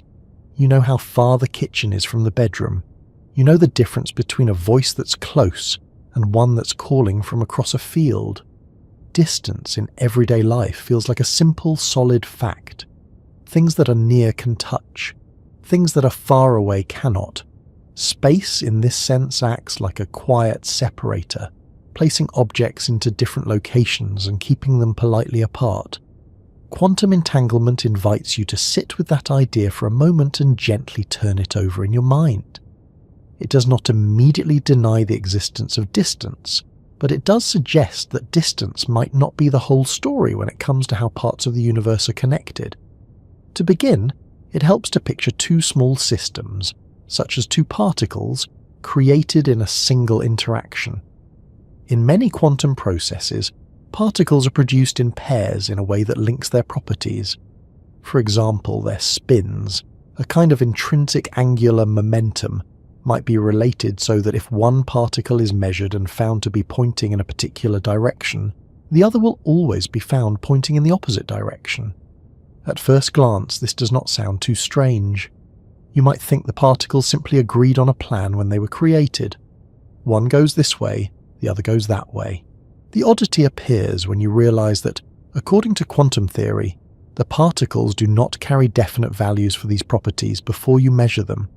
Instead, they exist in a shared state, a single description that applies to both of them at once. This shared state can persist even if the particles are separated by a large distance. You can send one to one side of the planet and the other to the opposite side. When you measure one, the outcome you get is correlated with what will happen when the other is measured, even though no signal has had time to travel between them. This is what physicists call entanglement. It is not just a connection between two things, it is a description of the two as parts of a single combined system, no matter how far apart they are in space. This feature of quantum theory made even its early pioneers uneasy. Albert Einstein famously referred to it as spooky action at a distance. He did not like the idea that something could be influenced without any signal passing through the space between. Over the years, however, experiments have confirmed that these correlations are real. They cannot be explained by assuming that the particles carried hidden instructions from the moment they were created. The quantum description, where the system is treated as a single, inseparable whole, seems to be the one that matches what we observe. Now, it is important to say that entanglement does not allow you to send messages faster than light. You cannot use it to transmit information in a controlled way from one place to another. The outcomes of individual measurements are still random. What entanglement gives you is a pattern of correlation that only becomes clear when you compare results afterward. Even so, the existence of this pattern suggests something deep about how the universe is put together. It hints that, at a fundamental level, the idea of completely independent, separate systems might be an approximation.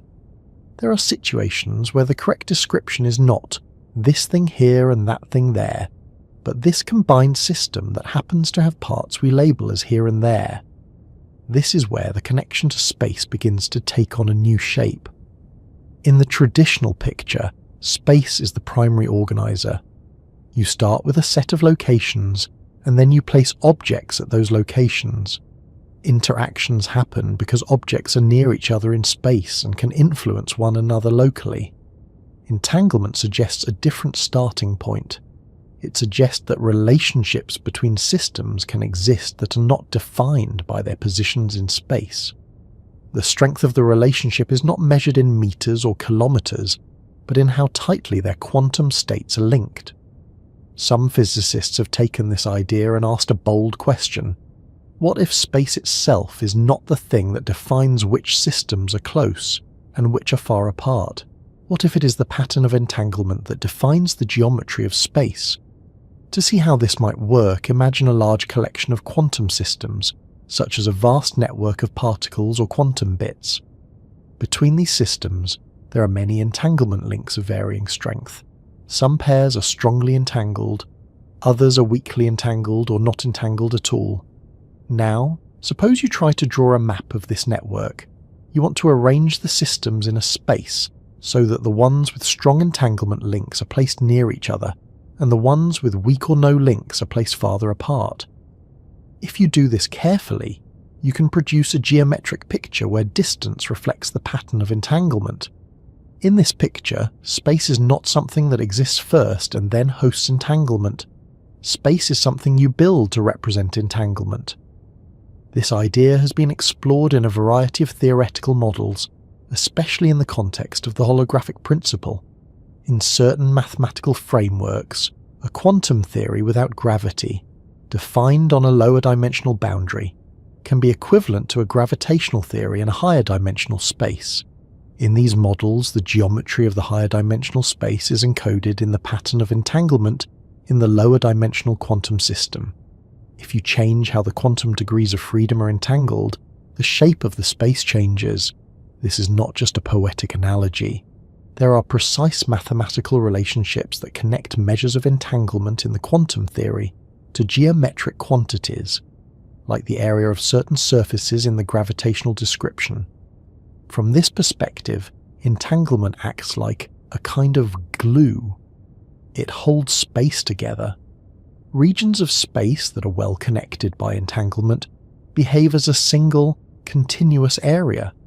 If the entanglement between two regions is reduced, the space between them can effectively stretch or even tear apart.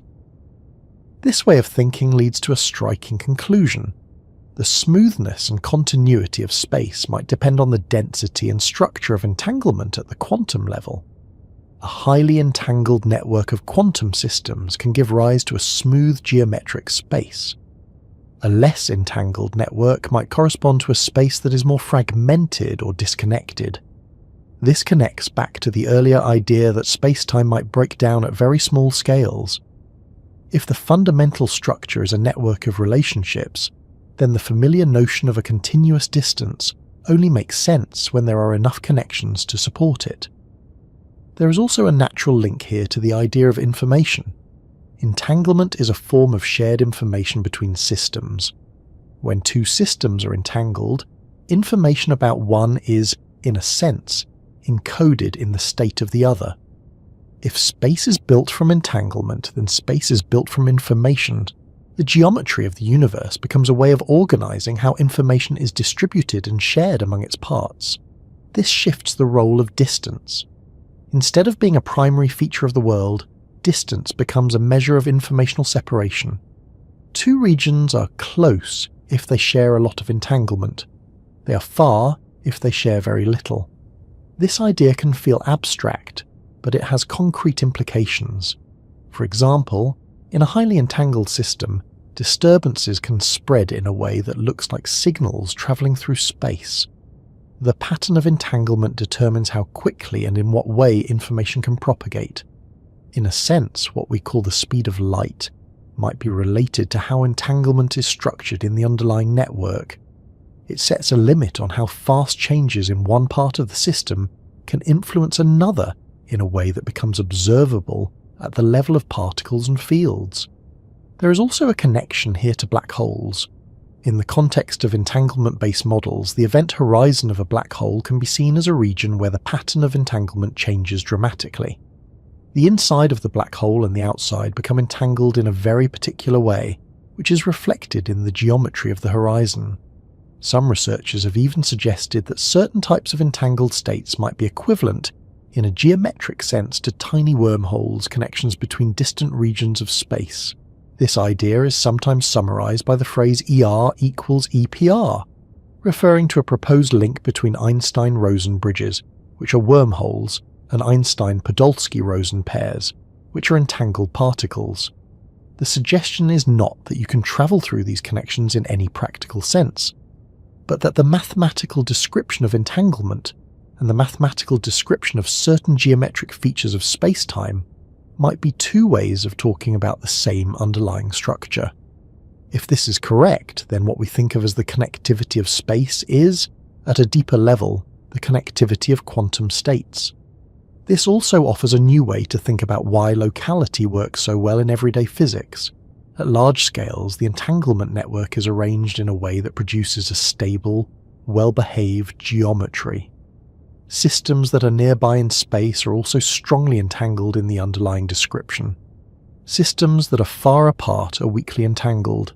This alignment between geometric distance and entanglement strength makes it possible to treat interactions as local.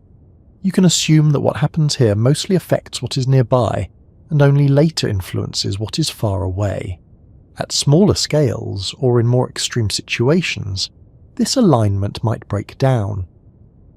The pattern of entanglement might not map neatly onto a simple geometric picture.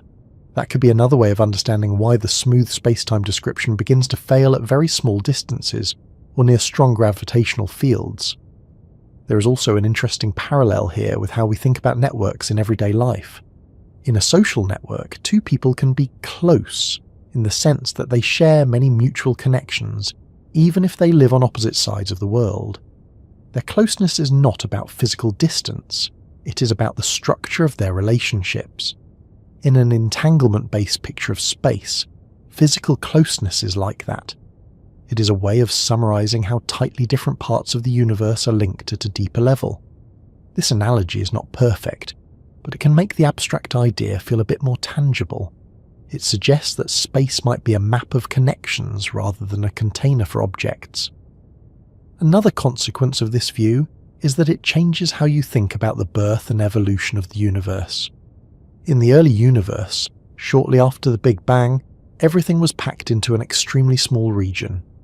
In a traditional picture, this means that all points in space were very close together. In an entanglement-based picture, it could mean that the quantum systems that make up the universe were highly entangled with each other. As the universe expanded, the pattern of entanglement changed, giving rise to the growing geometry we describe as expanding space. This does not replace the standard cosmological description, but it offers a different way of interpreting what that description might be telling us at a deeper level. It also provides a new lens for thinking about the arrow of time. Entanglement tends to increase as systems interact. Two systems that start out separate can become entangled through interaction, but it is much harder in practice to make entanglement disappear completely. This growth of entanglement is closely related to the growth of entropy, the measure of disorder. If the structure of space is tied to entanglement, then the flow of time and the shape of space might be linked in subtle ways through the way information spreads and becomes shared across the universe. From a practical standpoint, entanglement has already moved out of the realm of pure theory and into technology. Quantum computers, quantum communication systems, and quantum sensors all rely on creating and manipulating entangled states. These technologies treat entanglement as a resource, something you can use to perform tasks that are impossible with classical systems alone. This reinforces the idea that entanglement is not just a strange theoretical curiosity. It is a real, physical feature of the world. As these technologies develop, they may also provide new ways to probe the deep structure of reality. Experiments with highly controlled quantum systems could, in principle, test some of the ideas about how entanglement and geometry are related, even if direct access to Planck-scale physics remains out of reach. All of this points toward a picture of the universe that is less about objects sitting in a pre-existing space, and more about a web of relationships that, when viewed at the right scale, looks like a space filled with objects. This does not mean that the everyday picture is wrong. It means that it is a translation, a way of summarizing a deeper, more abstract structure in terms that make sense for beings who live, move, and think at human scales. Two things can be far apart in space, and yet, at a deeper level, be part of a single, tightly connected system. Two things can be close in space and yet only weakly related in terms of their quantum states. The geometry you experience is one layer of description. The pattern of entanglement is another. Against the backdrop of everything you've been considering so far, there is one class of objects in the universe that seems almost purpose-built to test the limits of our understanding. A place where gravity, quantum theory, space-time, and information all press together until the usual boundaries between them begin to blur. These objects are black holes, and while they often appear in popular culture as simple cosmic vacuum cleaners, their role in modern physics is far more subtle and far more revealing. To approach them gently, it helps to begin not with the black hole itself, but with the idea of a horizon. In everyday life, a horizon is something familiar. It is the line where the sky seems to meet the land or the sea. You can walk toward it, but it always stays the same distance away. It marks the limit of what you can see from where you're standing. In physics, a horizon plays a similar role, but instead of limiting what you can see, it limits what you can be influenced by or what can influence you. An event horizon, the defining feature of a black hole, is a boundary in space-time. Once something crosses that boundary, it cannot send any signal back to the outside world. Not light, not a radio wave, not even a whisper carried by a particle. This already makes black holes strange. They carve out regions of the universe that are, in a very real sense, cut off from the rest. But what makes them especially important for the story you've been following is how they force physicists to confront the relationship between gravity and information. To see why, consider what happens when something falls into a black hole. From the outside, you can watch it approach the horizon. It appears to slow down, growing dimmer and redder as the light it emits is stretched by the intense gravity. Eventually it seems to fade away, frozen at the edge of the horizon. From the perspective of the falling object, however, nothing particularly dramatic happens at the horizon itself, at least for a sufficiently large black hole. It passes through in a finite amount of its own time and continues inward toward the centre. This difference in perspective is already a reminder that time and space behave in unfamiliar ways near strong gravity. But the deeper puzzle emerges when you ask a seemingly simple question. What happens to the information about the object that falls in? In physics, information is not just a metaphor. It refers to the complete specification of the state of a system. If you know the positions and motions of all the particles in a system, you have in principle all the information needed to predict its future behaviour. One of the foundational principles of quantum theory is that information is conserved. The evolution of a quantum system is reversible. Even if it becomes extremely complicated, the underlying information is not supposed to be destroyed. Black holes, at first glance, seem to violate this principle. According to classical general relativity, anything that falls into a black hole is lost to the outside world forever. All that remains from the perspective of an external observer is a black hole characterized by just a few simple properties: its mass, its electric charge, and its spin. This idea is sometimes summarized by the phrase, "black holes have no hair." No matter what complicated, detailed object you throw in, the black hole you get out looks the same, as long as the total mass, charge, and spin are the same. If that were the whole story, it would mean that all the detailed information about the object, its internal structure, its arrangement of particles, its history, would be erased. This would clash with the basic rules of quantum mechanics. For a long time, this was a serious problem. It suggested that either general relativity or quantum theory, or perhaps both, were incomplete. The situation changed in the 1970s when Stephen Hawking discovered something unexpected. Using a combination of quantum theory and the curved space-time around a black hole, he showed that black holes are not completely black. They emit a faint radiation, now called Hawking radiation. This radiation arises from quantum fluctuations near the event horizon. In the simplest picture, pairs of particles and antiparticles are constantly being created and annihilated in the vacuum. Near the horizon, it is possible for one particle of such a pair to fall into the black hole while the other escapes to infinity. To an outside observer, it looks as if the black hole is emitting particles.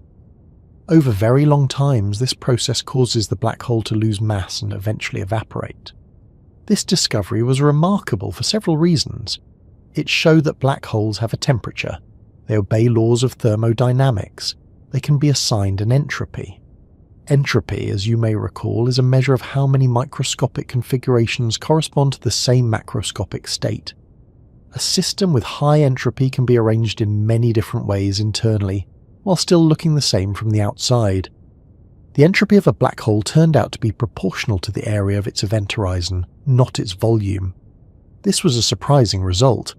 It suggested that the number of internal states of a black hole, the amount of information it can contain, is tied to its surface, not to the region inside. This observation led to one of the most influential ideas in modern theoretical physics, the holographic principle. The principle suggests that all the information contained in a region of space can be represented by data on the boundary of that region.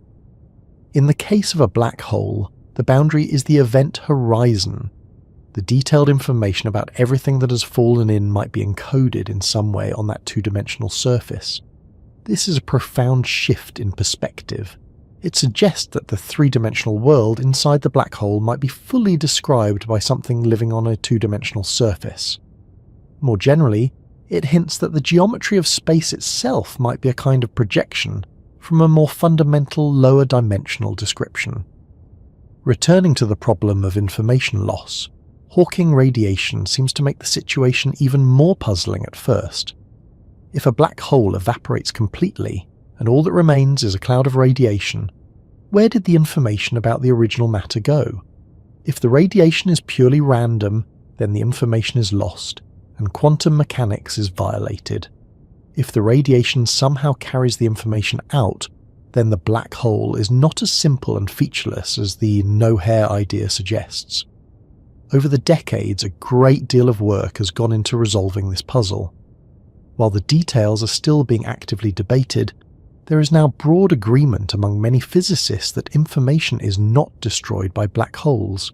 Instead, it is somehow encoded in the correlations between the particles in the Hawking radiation.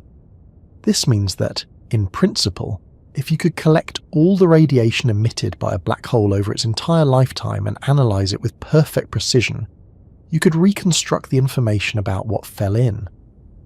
What makes this especially interesting is how this conclusion connects to the idea that space-time and gravity might be emergent.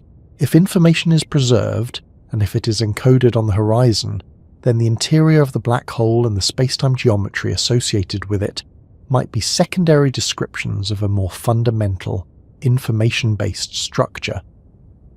This line of thought is supported by developments in string theory and holographic dualities. In certain mathematical models, a gravitational system in a region of space is equivalent to a quantum system without gravity living on the boundary of that region. In these models, black holes in the gravitational description correspond to certain high-energy, highly entangled states in the boundary quantum system. The entropy of the black hole matches the entropy of those quantum states. This provides a concrete example of how geometry, gravity, and information can be different ways of describing the same underlying reality. From this perspective, the event horizon is not just a physical boundary in space. It is a boundary between different descriptions of the same system. On one side, you have a picture in terms of curved space-time and falling objects. On the other side, you have a picture in terms of quantum states and their entanglement. The horizon marks the place where these two pictures meet. There is also a subtle connection here to the way entanglement works. Hawking radiation is entangled with the interior of the black hole. Each particle that escapes is, in a sense, linked to a partner that fell in. As the black hole evaporates, the pattern of entanglement becomes increasingly complex. The outgoing radiation becomes entangled not just with the interior, but with earlier radiation as well. This web of entanglement is thought to carry the information about the black hole's history. The geometry of space-time, including the presence of the horizon, may be a way of representing this complex structure of quantum relationships. Some researchers have taken this idea further and proposed that the smooth interior of a black hole might itself be a manifestation of entanglement. In this view, the connection between the inside and the outside, the continuity of space-time across the horizon, is supported by the entanglement between quantum states on either side. If that entanglement were somehow reduced or altered, the geometry might change. The horizon could become more like a barrier, or even something more dramatic, like a region of intense disruption. This line of thought leads into debates about what an observer falling into a black hole would actually experience. According to general relativity, they should pass through the horizon without noticing anything special, at least for a large black hole. Some arguments based on quantum information, however, suggest that the entanglement structure required to preserve information might lead to a breakdown of this smooth picture, potentially creating a highly energetic region at the horizon. These ideas are still being actively explored and contested. What matters for this conversation is that black holes have become a kind of a laboratory for testing ideas about the fundamental nature of space-time. They sit at the intersection of gravity, quantum theory, and thermodynamics. They force physicists to confront questions about what information is, how it is stored, and how it moves. Another important aspect of horizons is that they are not unique to black holes. There are other kinds of horizons in physics. For example, in an expanding universe, there can be a cosmological horizon. Beyond a certain distance, galaxies are moving away from us so fast that light emitted from them now will never reach us in the future.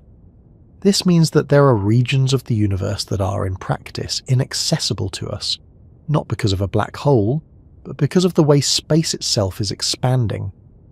These horizons also have thermodynamic properties. They can be assigned temperatures and entropies. This suggests that the connection between horizons, geometry, and information is a general feature of space-time, not something limited to black holes. In all of these cases, the presence of a horizon seems to create a link between the physics of space and time and the physics of information and entropy. The geometry of the universe and the way information is distributed within it are not independent. They are two sides of the same coin. This realization has influenced how physicists think about the laws of nature more broadly.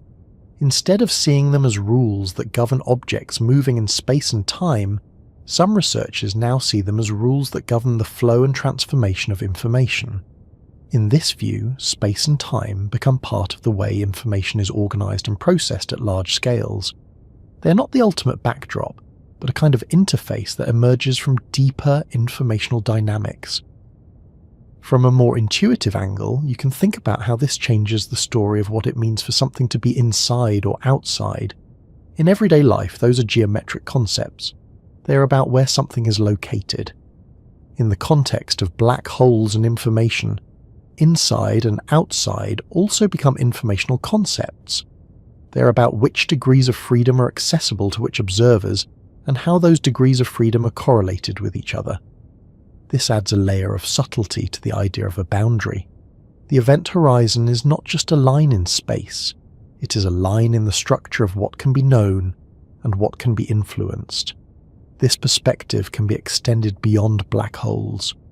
In any physical situation, what an observer can measure and what they cannot is determined by both the geometry of space-time and the structure of quantum information. This means that our description of reality is always, in part, a description of the relationship between the observer and the observed. The universe does not present itself as a single, complete picture that everyone can see in the same way.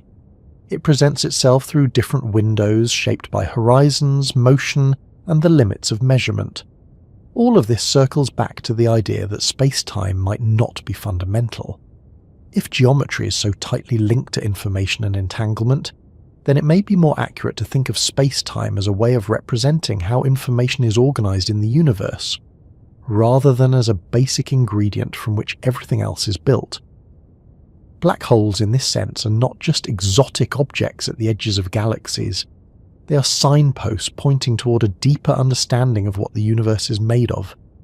They show that when gravity becomes strong and quantum effects become important, the familiar picture of a smooth, continuous space-time begins to give way to a description based on entropy, entanglement, and information. There is a certain kind of idea in physics that doesn't announce itself loudly at first. It doesn't arrive with a single, dramatic experiment or a sudden, obvious discovery. Instead, it slowly takes shape as different puzzles begin to point in the same direction, as if several quiet conversations across decades are gradually realizing they're all talking about the same thing. The holographic principle is one of those ideas, and to appreciate what it suggests, it helps to begin with something very ordinary. Think about a photograph. A photograph is flat. It has only 2 dimensions, and yet when you look at it you can see depth. You can tell which objects are closer, which are farther away. Your brain reconstructs a 3-dimensional scene from a 2-dimensional surface. The photograph does not contain the actual depth of the world it shows, but it contains enough information for your mind to create a convincing impression of it. A hologram takes this a step further. A true hologram is a thin surface that, when lit in the right way, produces the appearance of a fully 3-dimensional object floating in space. The depth you see is not really there in the usual sense. It is an effect created by how information is encoded on the surface. The holographic principle suggests that something similar might be true of the universe itself. It proposes that all the information contained in a volume of space can be represented on the boundary of that space. In other words, the 3-dimensional world you experience could, at a fundamental level be described by information living on a two-dimensional surface. This is not a metaphor meant to sound poetic or mysterious.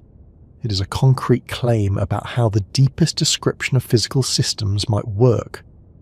The roots of this idea trace back to the study of black holes and their entropy. As you've already explored, black holes have an entropy that is proportional to the area of their event horizon, not the volume of the region inside.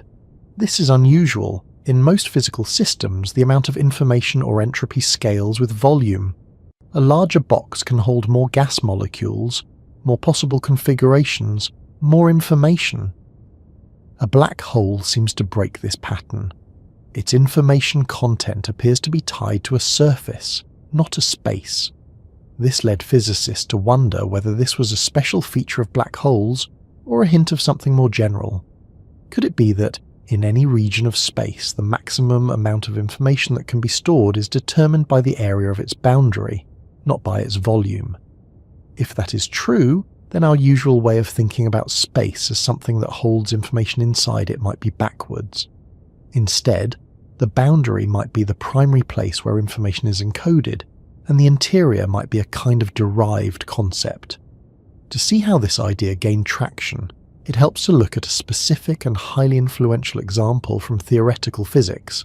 In the late 1990s, a physicist named Juan Maldacena proposed a precise mathematical relationship between two very different kinds of theories. On one side of this relationship, there is a theory of gravity in a space with a certain kind of curved geometry, a universe with an extra spatial dimension. On the other side, there is a quantum theory without gravity, defined on the boundary of that space, which has one fewer dimension. What makes this remarkable is that these two theories, which look completely different on the surface, can be shown to be mathematically equivalent. Every physical process in the gravitational bulk theory can be translated into a corresponding process in the non-gravitational boundary theory, and vice versa. This is often described as a duality. It means you have two different languages for talking about the same underlying reality. In this particular case, the language of curved space-time, black holes, and gravity in the higher dimensional space is equivalent to the language of quantum fields, particles, and interactions on the lower dimensional boundary. From the point of view of the holographic principle, this is a powerful demonstration. It shows, at least in a specific mathematical setting, that a universe with gravity and space can be fully described by a theory that lives on its boundary and does not include gravity at all. This does not mean that our universe is exactly like the one in Maldacena's model. The geometry used in that example is highly symmetrical and not a perfect match to the universe we observe. But it provides a proof of concept. It shows that the idea of a holographic universe is not just philosophical speculation. It can be made precise, at least in some cases. What makes this especially interesting for the question of whether space-time is fundamental is the way geometry appears in these dual descriptions. In the boundary theory, there is no explicit notion of the extra spatial dimension that exists in the gravitational theory, and yet that dimension emerges when you translate the boundary description into the bulk description. In other words, a whole direction in space appears as a way of organizing information in a lower dimensional theory. The geometry of the higher dimensional world is encoded in the structure of the quantum states and their entanglement on the boundary. This ties directly into the earlier discussion about entanglement. In many holographic models, the shape of space in the bulk is closely related to how entangled the quantum degrees of freedom are on the boundary. There are specific mathematical tools that make this connection explicit. For example, certain geometric surfaces in the bulk theory correspond to measures of entanglement in the boundary theory. Change the pattern of entanglement, and the geometry changes. This strengthens the idea that space is not a fundamental arena in which things happen, but a way of representing how information is organized and shared in a quantum system. To make this feel a bit more tangible, imagine a very large and complex book. The story in the book describes a vast world, with landscapes, cities, and characters moving through space. But physically, All of that information is encoded in patterns of ink on flat pages. The three-dimensional world of the story is not physically present in the book. It is something that emerges in the mind of the reader when they interpret the patterns on the page. The holographic principle suggests a similar relationship between the universe we experience and a deeper, lower-dimensional description. The pages are the boundary, and the story is the bulk space. This analogy has limits, of course. The universe is not literally a book, and there is no external reader. But it captures the idea that what looks like a three-dimensional spatially extended world might be encoded in something that, at a fundamental level, does not share that same structure. One of the more subtle implications of this idea is how it changes the role of gravity. In the holographic framework, gravity appears in the bulk description, but not in the boundary description. On the boundary, you have a quantum theory of fields and particles, but no gravitational force. This suggests that gravity might not be a fundamental interaction in the same way that the other forces are. It might be an emergent phenomenon, something that appears when you translate a non-gravitational quantum system into a geometric space-time-based language. From this point of view, the curvature of space-time is not a basic ingredient of reality. It is a way of summarizing how the underlying quantum system behaves. This is a radical shift in perspective. It means that the geometry you experience, the feeling of being in a space that can be curved and stretched, might be a kind of large-scale visualization of more abstract, non-geometric processes. Another way to see the power of the holographic idea is to think about the limits of information storage. If the maximum amount of information in a region of space is determined by the area of its boundary, then the universe has a kind of built-in memory limit. You cannot pack infinite detail into a finite region. There is a maximum number of distinct states that region can have. This has implications for how we think about the continuity of space and time. If there is a finite limit to the amount of information in a given area, then you cannot define an infinite number of independent points within that area. The idea of a perfectly smooth, infinitely divisible space becomes questionable. Instead, space might be more like a grid or a network at the deepest level, with a finite number of degrees of freedom per unit area. The holographic principle does not tell you exactly what those degrees of freedom are. It does not give you a simple picture of what the boundary is made of. What it does is place a powerful constraint on how any fundamental theory of space-time and gravity must behave. It says that if such a theory exists, it must be possible, at least in principle, to describe it in terms of information living on a lower dimensional boundary. This has influenced a wide range of research in theoretical physics. It has provided new tools for studying strongly interacting quantum systems, new ways of thinking about black holes, and new perspectives on the nature of space-time itself. There is also a philosophical side to this idea that is hard to ignore. We are used to thinking of ourselves as living inside the universe, surrounded by space in all directions. The holographic principle invites a different mental picture, one where the deepest description of reality might be something like a cosmic boundary, and the world we experience is a kind of projection or reconstruction from that boundary. This does not mean there is literally a wall at the edge of the universe with information written on it. In many models, the boundary is not a physical surface you could travel to. It is a mathematical construct, a way of organizing the description of the system. Still, the idea that a lower dimensional description could be more fundamental than the higher dimensional one runs counter to everyday intuition. We usually think that more dimensions mean more complexity and more detail. Here, it is the opposite. The simpler, lower dimensional description is, in a sense, deeper. This inversion shows up in the way calculations are done. Sometimes, a problem that is extremely difficult to solve in the gravitational space-time-based description becomes much more manageable in the boundary quantum description. You can translate a question about black holes and curved space into a question about particles and fields on a flat surface, and then translate the answer back. This back and forth between descriptions is not just a mathematical trick. It suggests that what we call space and gravity might be like different coordinate systems for describing the same underlying physics. One of the most intriguing aspects of this is how it relates to the idea of emergence. In many areas of science, emergence refers to situations where complex, large-scale behavior arises from simple, small-scale rules. Temperature emerges from the motion of molecules, pressure emerges from their collisions, a flock emerges from the interactions of individual birds. In the holographic picture, spacetime emerges from the collective behavior of quantum degrees of freedom on a boundary. The smooth geometry you experience is not present in the fundamental description. It appears when you look at the system at the right scale and in the right way. This aligns with the broader theme that has been developing throughout this exploration. The concepts that feel most basic to us, space, time, and even gravity, might be secondary. They might be the surface features of a deeper, more abstract structure built from information, entanglement, and quantum states. There is also an interesting connection here to how we think about causality. In a space-time-based picture, cause and effect are tied to the geometry.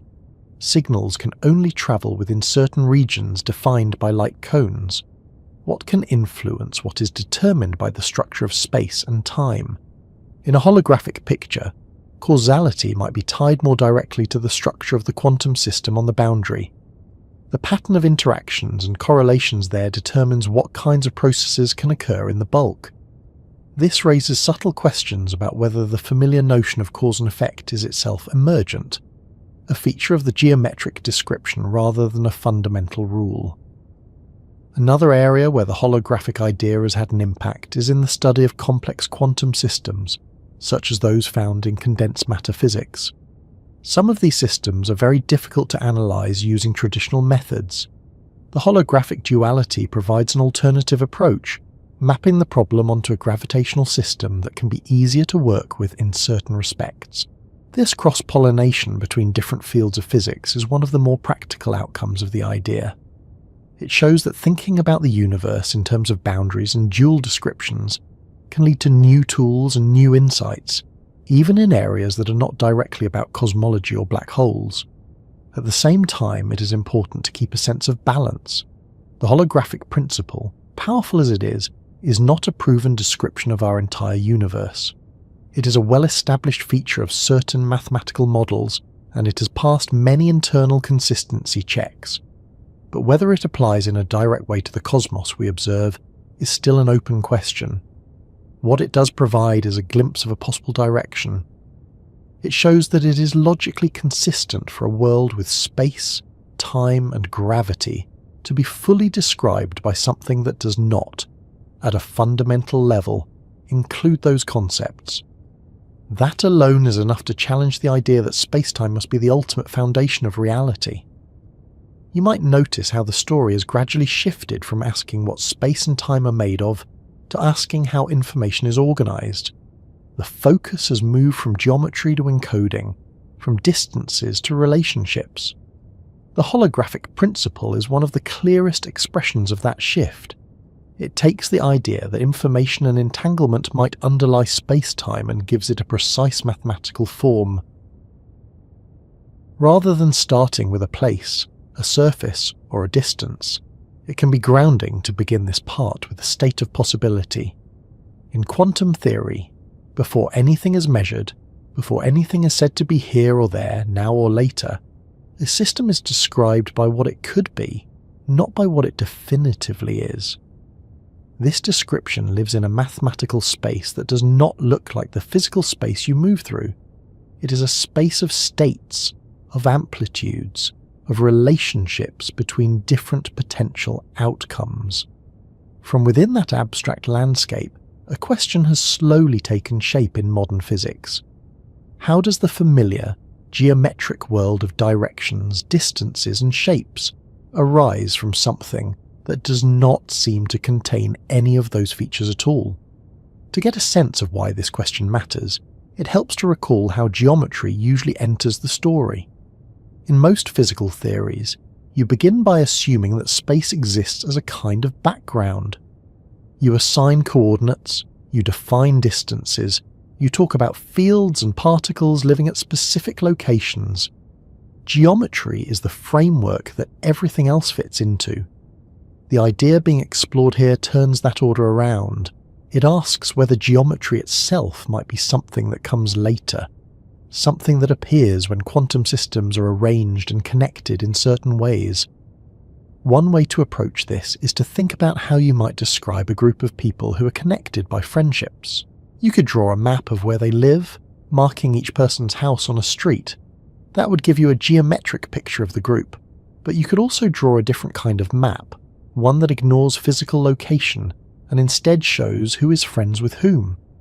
In that map, people who talk a lot or share many connections would be drawn close together, even if they live far apart geographically. Both maps describe the same group of people, but they highlight different kinds of relationships. In some approaches to quantum gravity, the idea is that the friendship map of quantum systems, the pattern of how they are entangled and correlated, might be more fundamental than the geometric map of where they are in space. From this perspective, geometry is a way of translating patterns of quantum connection into a form that makes sense at large scales. Distance becomes a measure of how directly or indirectly systems are linked, not a primary feature of the world. To see how this plays out in more concrete terms, consider what a quantum state actually is. In the simplest sense, a quantum state is a mathematical object that encodes everything you can know about a system. For a single particle, this might include information about its possible positions, momenta, and other properties. For a large system, like a collection of many particles, the state includes information about all the possible ways those particles can be arranged and how their properties are correlated. When two systems are entangled, their combined state cannot be written as a simple combination of two independent states. The description of one system is tied to the description of the other. The state is a single, inseparable object. Now imagine a very large collection of quantum systems, each one entangled with many others. The full state of this collection is an enormously complex object, containing information about a vast web of correlations. Within that web, some systems will be more strongly connected than others. Some pairs will share a lot of information, others will be only weakly related. The idea that geometry can emerge from quantum states suggests that these patterns of connection can be translated into something that looks like a spatial structure. Systems that are strongly entangled appear close together. Systems that are weakly entangled appear far apart.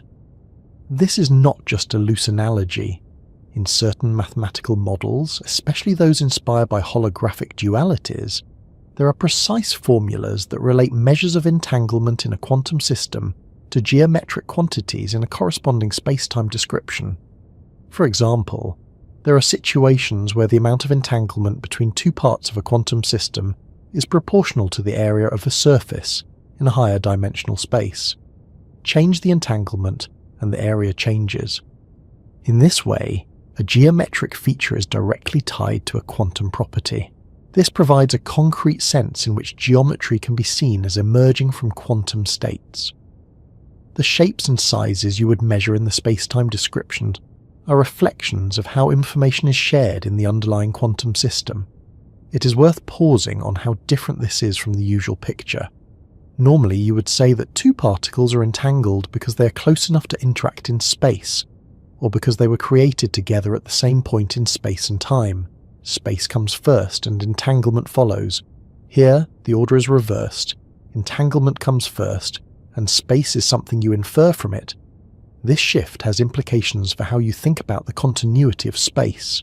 If space is built from patterns of connection, then smoothness depends on those patterns being dense and regular. When there are many connections linking many systems in a consistent way, the resulting geometry looks smooth. At smaller scales, where the network of connections might be sparser or more irregular, the geometric picture can become less clear. This fits naturally with the idea that smooth spacetime breaks down at very small distances. Another way to approach this is to think about how you might reconstruct a shape from a set of distances. Suppose you are given a list of distances between pairs of points, but you're not told where those points are located in space. With enough distance information, you can, in principle, reconstruct the shape of the arrangement.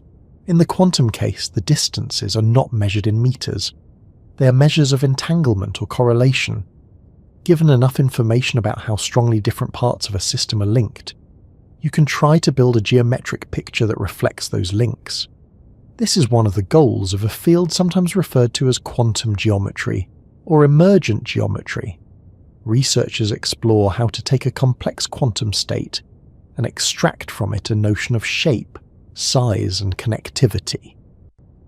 The fact that this is even possible in some models is striking. It suggests that geometry is not an independent ingredient that needs to be put in by hand. It can be derived, at least in certain contexts, from the structure of quantum states.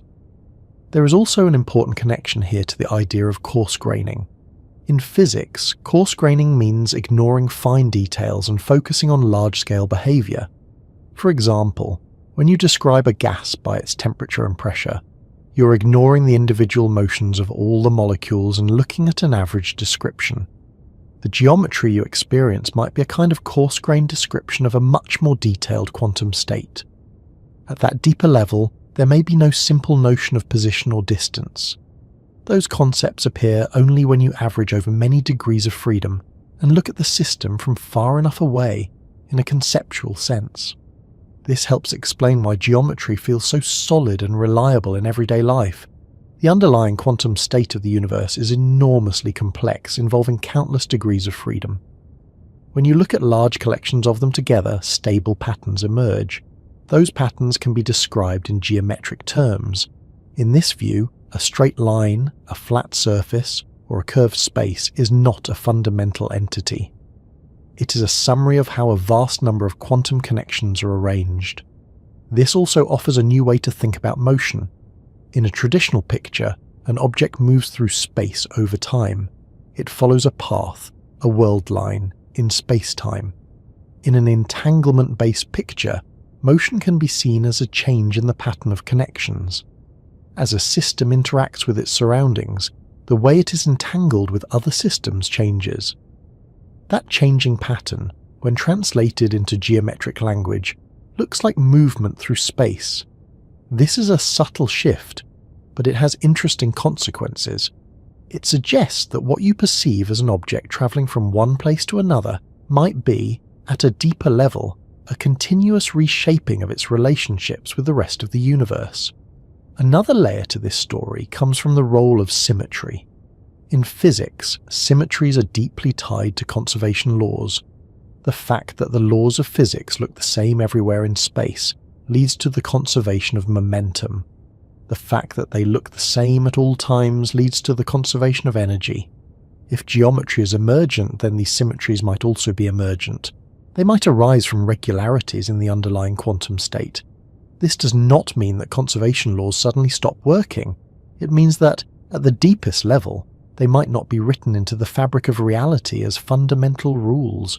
They might be properties of a particular class of quantum states, the ones that give rise to a stable, smooth geometry. This idea is still being explored, and it is not without challenges.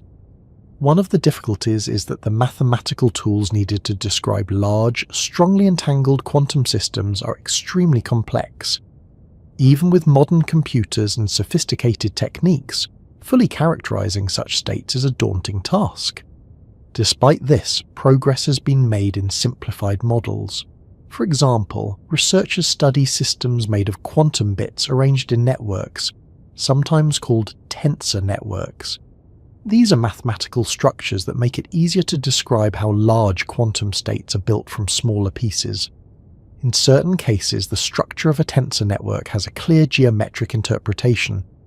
The way the network is connected can be drawn as a kind of curved space.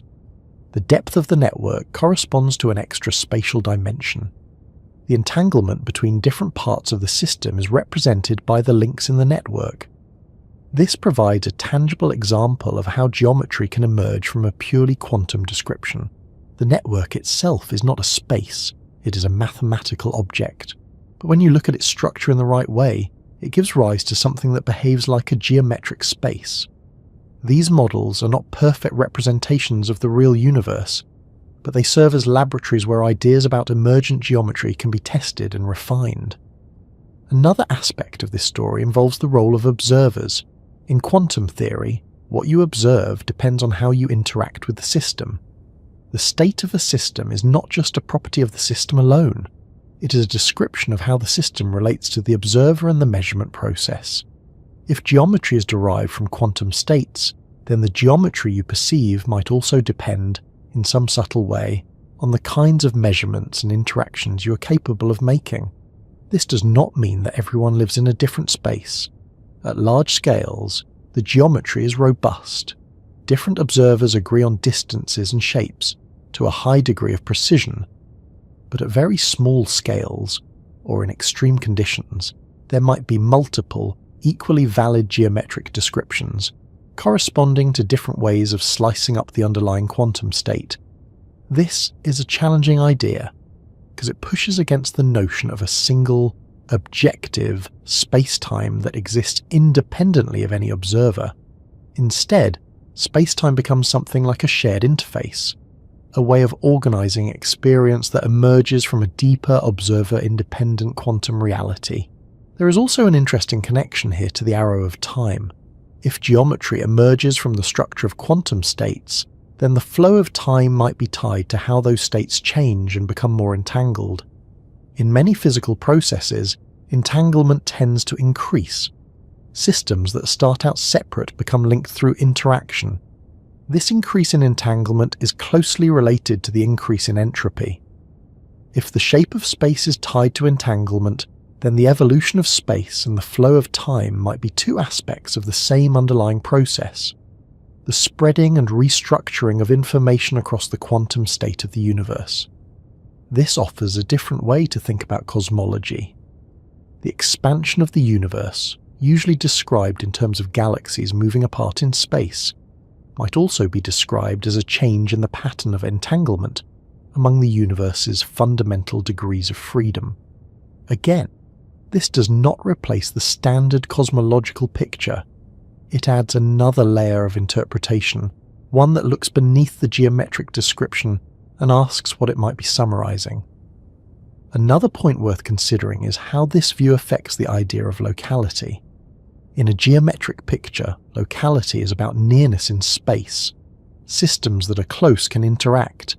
Systems that are far apart cannot, at least not directly. In an entanglement-based picture, locality is about the strength of quantum connections. Systems that are strongly entangled can influence each other in subtle ways, even if they are far apart in the emergent geometric sense. At large scales, these two notions tend to align. Strong entanglement usually corresponds to geometric closeness, but at deeper levels the alignment might not be perfect. This could help explain some of the puzzling features of quantum theory, where non-local correlations appear without violating the basic rules of causality. It also suggests that the familiar idea of a light cone, the region of space-time that can influence or be influenced by a given event, might itself be an emergent concept, a feature of the geometric description rather than a fundamental limit built into the underlying quantum system. As you reflect on this, it can be helpful to keep in mind that these ideas are still very much at the frontier of research. There is no single, agreed-upon theory that fully explains how geometry emerges from quantum states in our universe. What exists instead is a growing collection of models, examples, and partial results that all point in a similar direction. They suggest that the relationship between quantum theory and space-time is not one where you simply take a fixed geometry and add quantum rules to it. It is one where geometry itself might be a product of quantum rules. This changes the way physicists think about what a theory of everything might look like.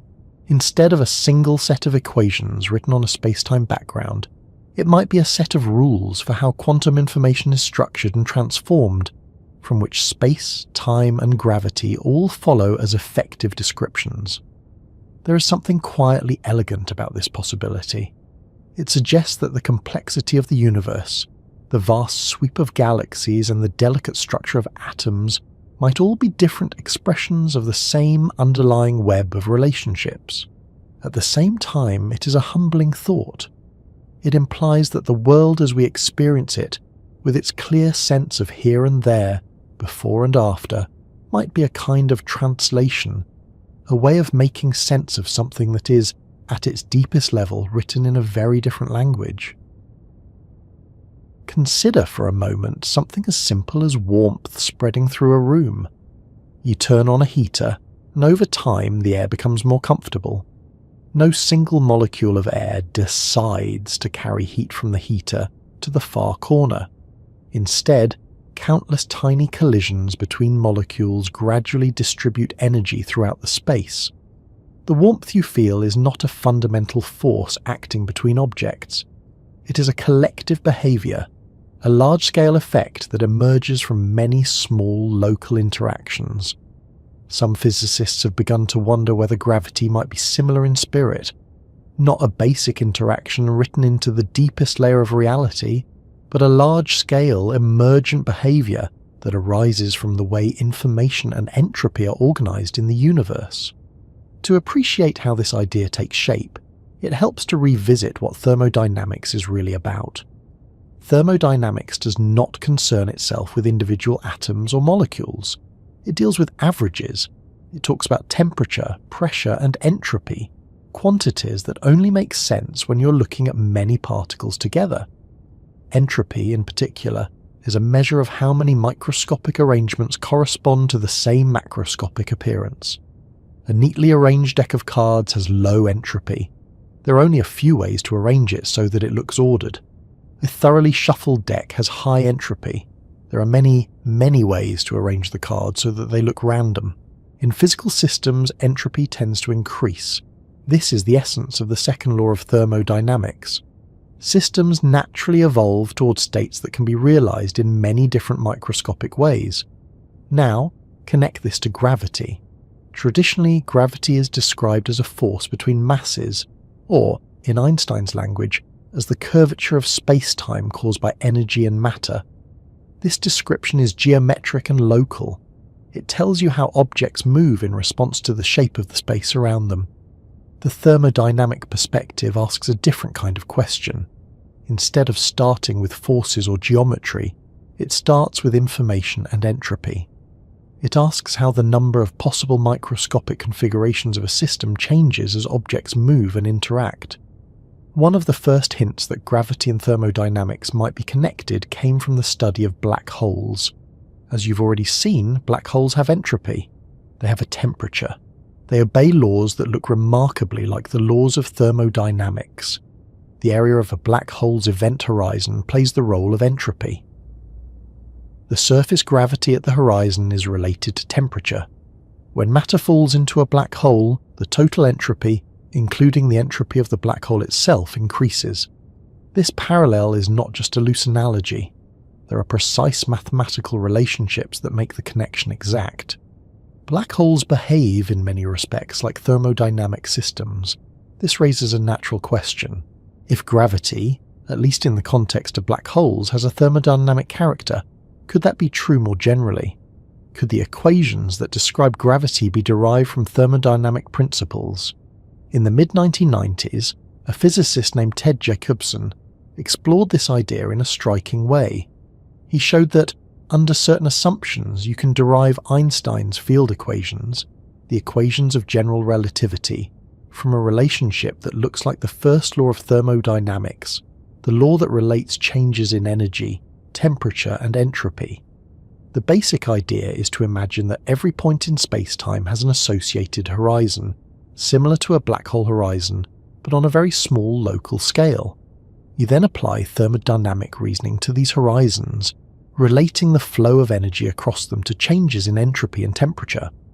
From this reasoning, the familiar equations that describe how space-time curves in response to energy and matter emerge naturally. This result does not prove that gravity is thermodynamic in the same way that heat is, but it suggests that there is a deep and non-accidental connection between the two. Another approach to this idea focuses more explicitly on information. In physics, information is tied to the number of possible states a system can be in. More information means more possible configurations. Some researchers have proposed that what we call gravity is actually a manifestation of how information is distributed in space. One version of this idea suggests that when a mass moves, it changes the way information is arranged in the surrounding region. This change creates an effective force that we interpret as gravity. To make this a bit more concrete, imagine a surface that encodes information about the positions of objects in a region. If an object moves closer to the surface, the amount of information that needs to be stored on that surface changes. The system tends to evolve in a way that increases the total entropy, and this tendency can look like an attractive force. In this picture, gravity is not something that objects do to each other. It is something that happens because the universe as a whole is moving towards states with higher entropy. This is a radical departure from the traditional view. It replaces the idea of a fundamental gravitational interaction with the idea of an entropic force, a force that arises because of statistical tendencies rather than direct interactions. There are familiar examples of entropic forces in everyday life. Consider a polymer chain, like a long molecule floating in a liquid. The chain tends to coil up, not because there is a direct force pulling its ends together, but because there are many more microscopic configurations where the chain is coiled than configurations where it is stretched out. The tendency to move toward the more probable higher entropy states creates an effective force. In this analogy, gravity would be like the coiling of the polymer. Objects move toward each other not because they are fundamentally attracted, but because that arrangement corresponds to a higher entropy configuration of the underlying degrees of freedom. This idea has been developed in various ways, and it remains controversial. Not everyone is convinced that it can fully account for all the features of gravity, especially in dynamic, time-dependent situations. Still, it fits naturally with the broader theme that geometry and forces might be emergent rather than fundamental. There is also a connection here to the role of horizons and observers. In thermodynamics, temperature is often associated with a lack of information. A system at a certain temperature is one where you do not know the exact microscopic state. You only know an average. In the context of gravity, horizons limit what an observer can know. An observer outside a black hole cannot access information about what is inside. This lack of access is associated with entropy and temperature. Some researchers have suggested that gravity itself might be linked to these limits on knowledge. The way space-time curves could be related to how information is hidden or revealed to different observers. This adds a relational aspect to gravity. Instead of being a property of space-time alone, gravity becomes a feature of the relationship between observers, information, and the systems they are observing. Another line of thought connects gravity to the idea of coarse graining. When you describe a system at a large scale, you ignore many microscopic details. You group many different underlying states into a single macroscopic description. Geometry and gravity might be part of this coarse-grained description. They might be the natural language for talking about the large-scale behavior of a system whose fundamental description is in terms of quantum states and information. From this point of view, trying to quantize gravity by treating space-time geometry as a fundamental quantum field might be like trying to describe the temperature of a gas in terms of the quantum states of a single molecule. You're mixing levels of description.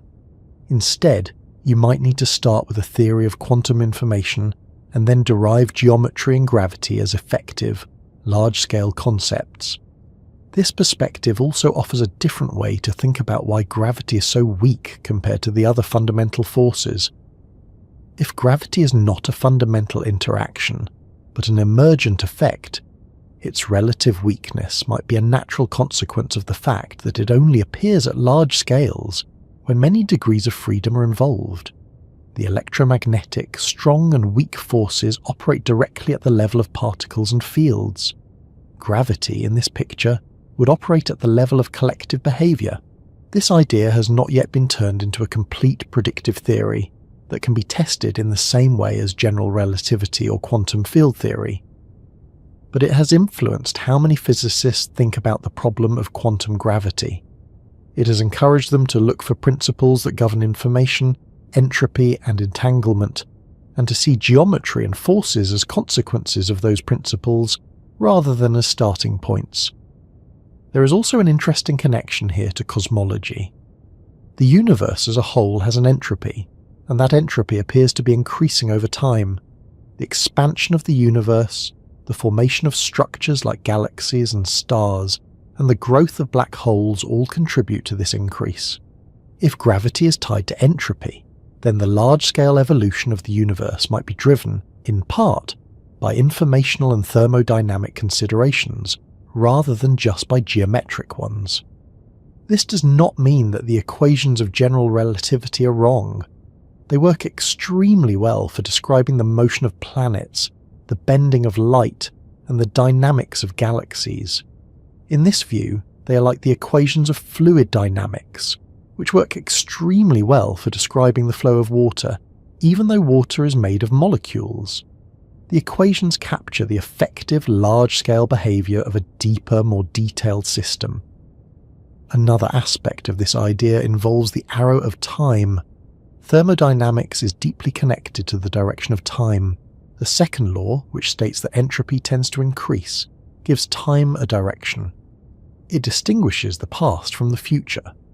If gravity is linked to entropy, then the flow of time and the behaviour of gravity might be connected in a fundamental way. The way spacetime evolves could be tied to the way information spreads and becomes more distributed. This opens up a different way of thinking about why time seems to move forward. Instead of being a basic feature of the universe, the direction of time might be a reflection of how the universe's information content is arranged and how it changes. There is also a conceptual elegance to this idea. It unifies several strands of thought that have appeared throughout this exploration. Entanglement, information, horizons, geometry, and now gravity all begin to look like different aspects of the same underlying structure. In this unified picture, the universe is not primarily a collection of objects moving through a pre-existing space under the influence of forces. It is a vast, evolving network of information with patterns of connection and correlation that, when viewed at large scales, appear as space, time, and gravity. This is a very different way of telling the story of the cosmos. It replaces the image of a mechanical universe, governed by pushes and pulls, with the image of a statistical universe, governed by patterns, probabilities, and the flow of information. At the same time, it does not make the world feel less real. The warmth you feel from the heater is still warm. The pull of the earth still keeps your feet on the ground. The equations of gravity still predict the motion of the planets with extraordinary accuracy. What changes is the interpretation of what those equations are really describing. They become, in this view, the surface features of a deeper, more abstract reality. There is something quietly human about this shift. We often start by describing the world in terms of things we can touch and see. As our understanding deepens, we move toward descriptions in terms of relationships, patterns, and information. Physics, in this sense, mirrors the way we learn about each other. We begin with appearances and actions. Over time, we come to care more about connections, histories, and the invisible threads that link one person to another. As this line of thought continues, it naturally leads to a question about time itself. If gravity and geometry might be emergent, tied to information and entropy, then what about the flow of time? Is time a fundamental river that everything drifts along, or is it too a feature that arises from the way the universe's information changes? Begin for a moment by noticing the most ordinary signal of time in your own surroundings. It might be the soft hum of a device, the rhythm of your breathing, or the faint awareness of light changing outside a window. None of these things announces itself as time in any official way, and yet each one gives you a sense that something is moving forward, that one moment is giving way to the next. You do not experience time as a number on a clock first. You experience it as change. This simple observation turns out to be a quiet doorway into one of the deepest questions in modern physics. What if time, at the most fundamental level, is not a built-in feature of the universe, ticking away in the background like an invisible metronome? What if it is something that only appears when systems change in relation to each other? In everyday life, clocks feel like the most basic tools imaginable. You look at a watch or a phone, and there it is. A clear display of hours, minutes, and seconds. It feels as though the clock is revealing a universal truth, a single timeline that everyone shares.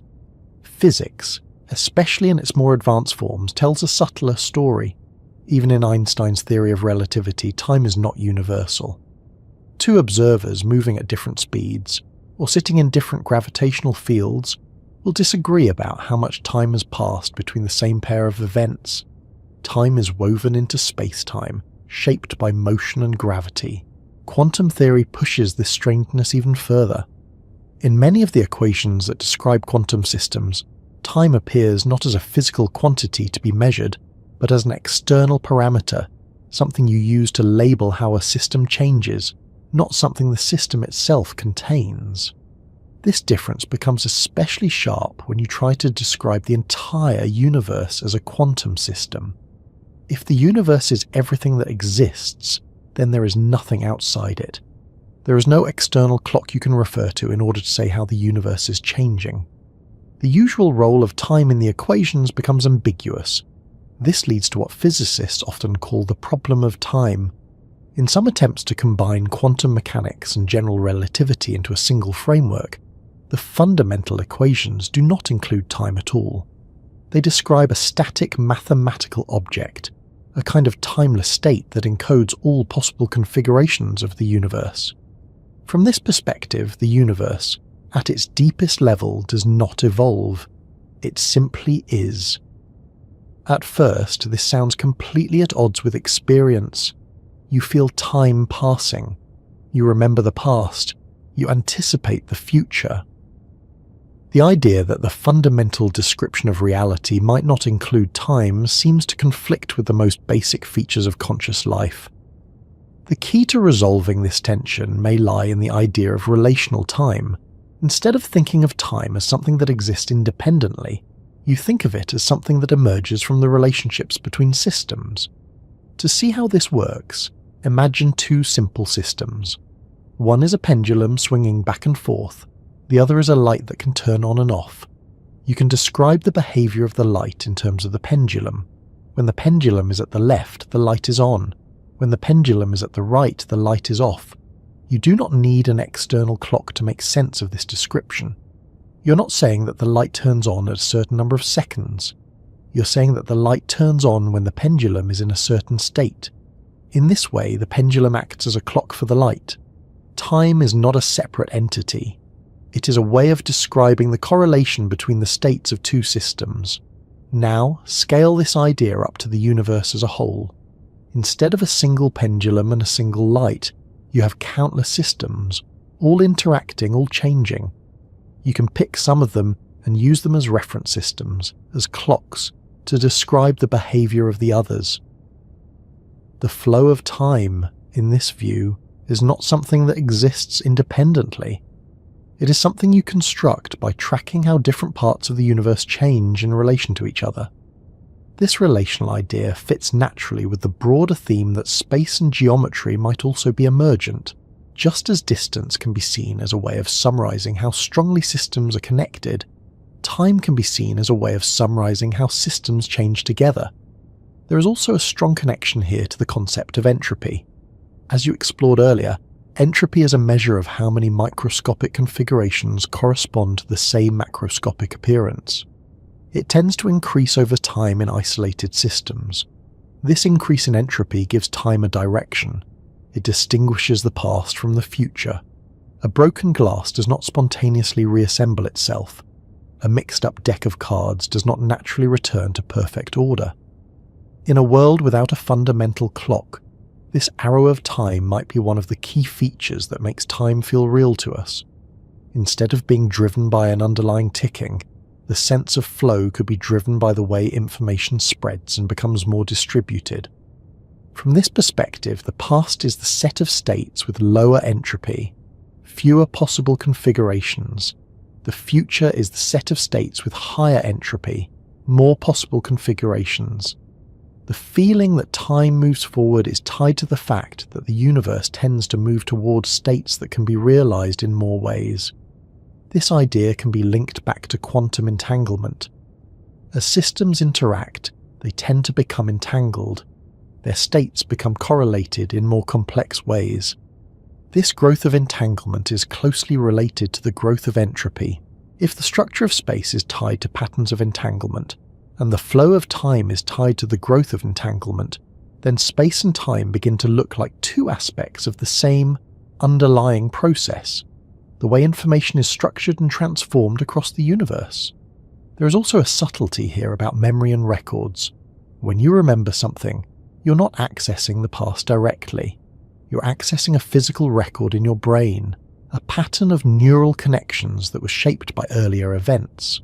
Similarly, photographs, written notes, and geological layers are all physical systems that carry information about earlier states of the world. In a relational picture of time, these records are part of what creates the sense of a past. The universe contains systems that encode information about other systems in earlier states. The web of these records and correlations gives rise to a consistent story of what has happened. This can be framed in a very simple way. The present is the collection of all the information that exists right now. The past is the subset of that information that refers to earlier states. The future is not encoded yet. It is open, in the sense that it has not left physical traces. This way of thinking does not require a fundamental clock.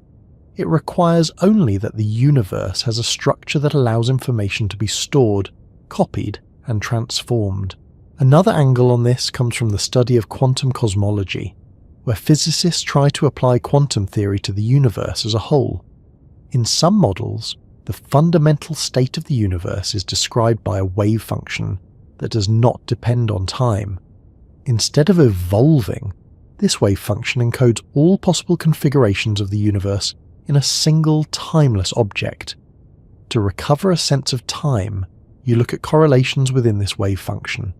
You pick one set of variables to act as a clock and see how other variables change in relation to it. For example, you might use the size of the universe or the value of a particular field as a reference. You then describe other features, like the distribution of matter, in terms of that reference. This is conceptually similar to using the pendulum to describe the light. The universe is not evolving in an external time. It is a collection of variables that can be related to each other in ways that look like evolution when viewed from the right perspective. This idea can feel abstract, but it has practical implications. It suggests that different choices of what you treat as a clock can lead to different descriptions of the same underlying reality. At large scales and in everyday situations, these different descriptions agree closely enough that we can talk about a single shared time. At very small scales or in extreme conditions, the differences might become more significant. There is also a link here to the way time appears in quantum mechanics. In standard quantum theory, the wave function evolves according to an equation that includes time as a parameter. But the theory does not provide an operator for time in the same way it provides operators for position or momentum. This asymmetry has puzzled physicists for a long time. It suggests that time plays a different role in the theory than other physical quantities. In a framework where time is emergent, this asymmetry might be less mysterious. Time is not a property of the system. It is a way of describing how the system changes relative to a chosen reference. This also sheds light on why measuring time is always about measuring change. A clock does not reveal time directly. It reveals the state of a system that changes in a regular way. You infer time from that change. Whether the clock is a swinging pendulum, a vibrating atom, or the rotation of the Earth, the principle is the same. You're comparing one process to another. This brings the discussion back to the idea of observers. An observer is not just a passive viewer of a pre-existing timeline. An observer is a system that uses some processes as references to organize the behavior of other processes. In this sense, time is partly a feature of how observers interact with the universe. It is a framework for organizing experience. not necessarily a fundamental ingredient of the world itself. This does not mean that time is purely subjective. Different observers can agree on time because they share physical processes that can be compared and synchronized. The fact that we can build clocks and coordinate them across the globe shows that there is a deep regularity in how systems change. What it means is that this regularity might itself be an emergent feature of a deeper, timeless structure. Another aspect worth considering is how this view of time interacts with causality. In everyday thinking, cause comes before effect. The past influences the present, which influences the future. In a timeless description, this ordering has to be reconstructed from correlations. You look at which systems carry records of which other systems. If System A contains information about System B in a way that System B does not contain information about System A, you infer that B is in the past of A. This idea has been explored in theoretical models where causality itself is treated as an emergent concept, derived from patterns of information flow rather than imposed as a fundamental rule. There is a quiet consistency to this picture. Space emerges from entanglement. Geometry emerges from quantum states. Gravity emerges from entropy. Time emerges from correlation and change.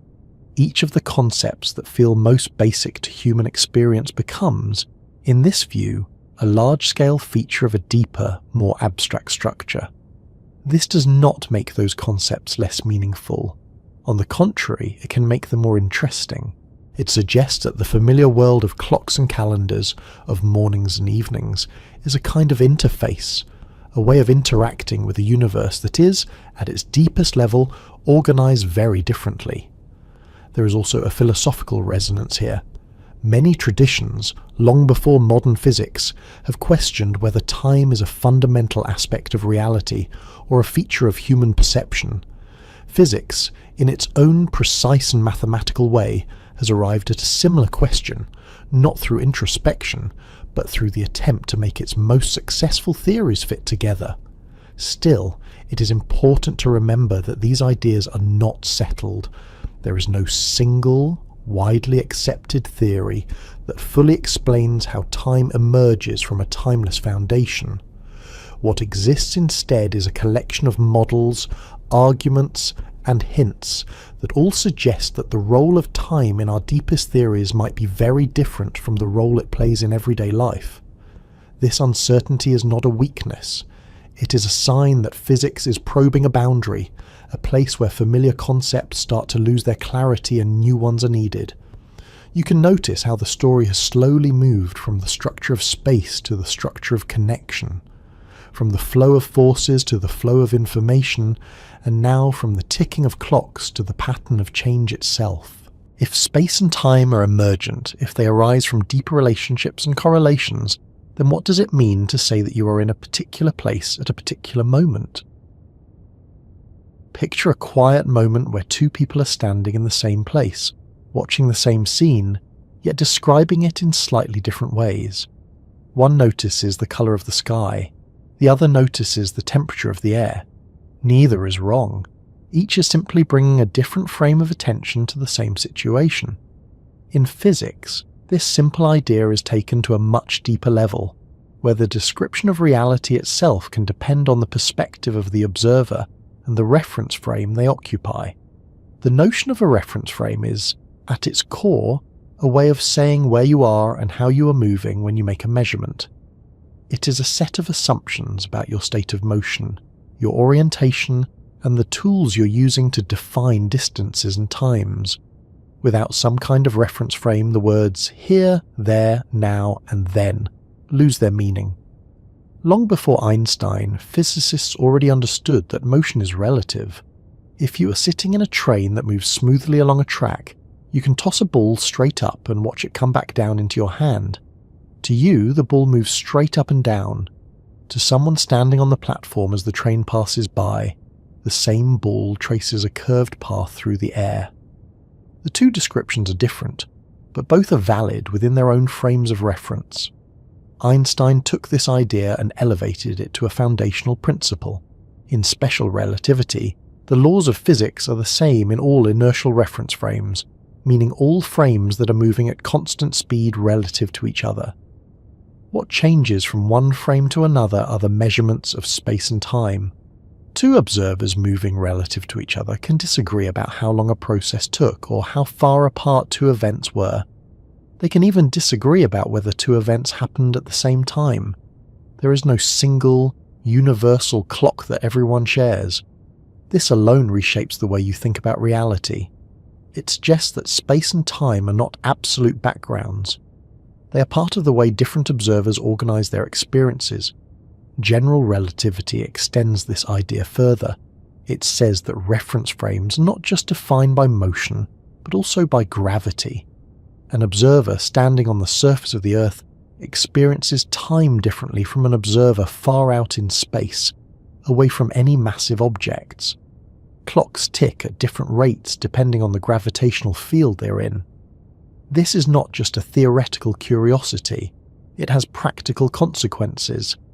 The satellites that make up the GPS system experience both high speeds and weaker gravity compared to clocks on the ground. If these effects were not taken into account, GPS positions would drift by kilometers each day. In this way, the role of the observer is built into the fabric of modern physics. Measurements of space and time are not just about what is being measured, they're also about who is doing the measuring and how. Quantum theory brings a different kind of observer into the picture. Here, the issue is not just motion or gravity, it is the act of measurement itself. In quantum mechanics, the state of a system is described by a wave function that encodes a range of possible outcomes. When you perform a measurement, you do not simply reveal a pre-existing value. You force the system into one of those possible outcomes.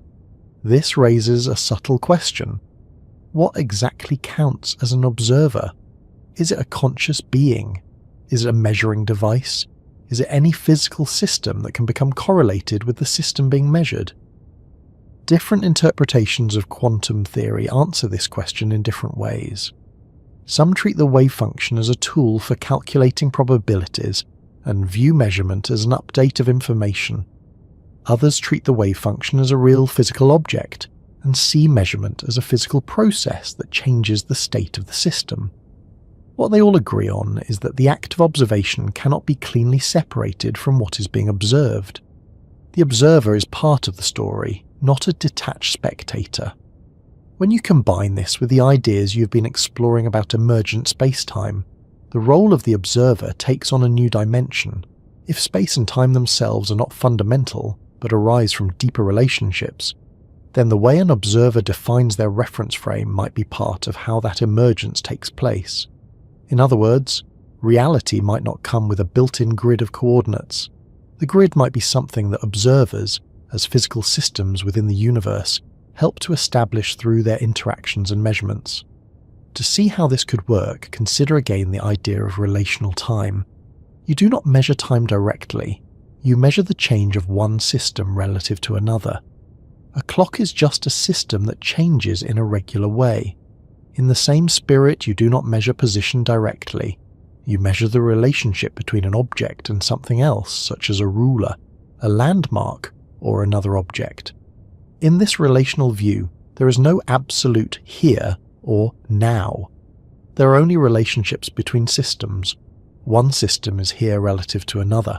One event is now relative to another. This does not mean that reality is purely subjective. Different observers can agree on relationships because they can interact and exchange information. They can compare their clocks, align their rulers, and synchronize their measurements. What it means is that the structure of space and time is built out of these shared relationships, not imposed from outside. There is an interesting parallel here with how coordinates work in mathematics.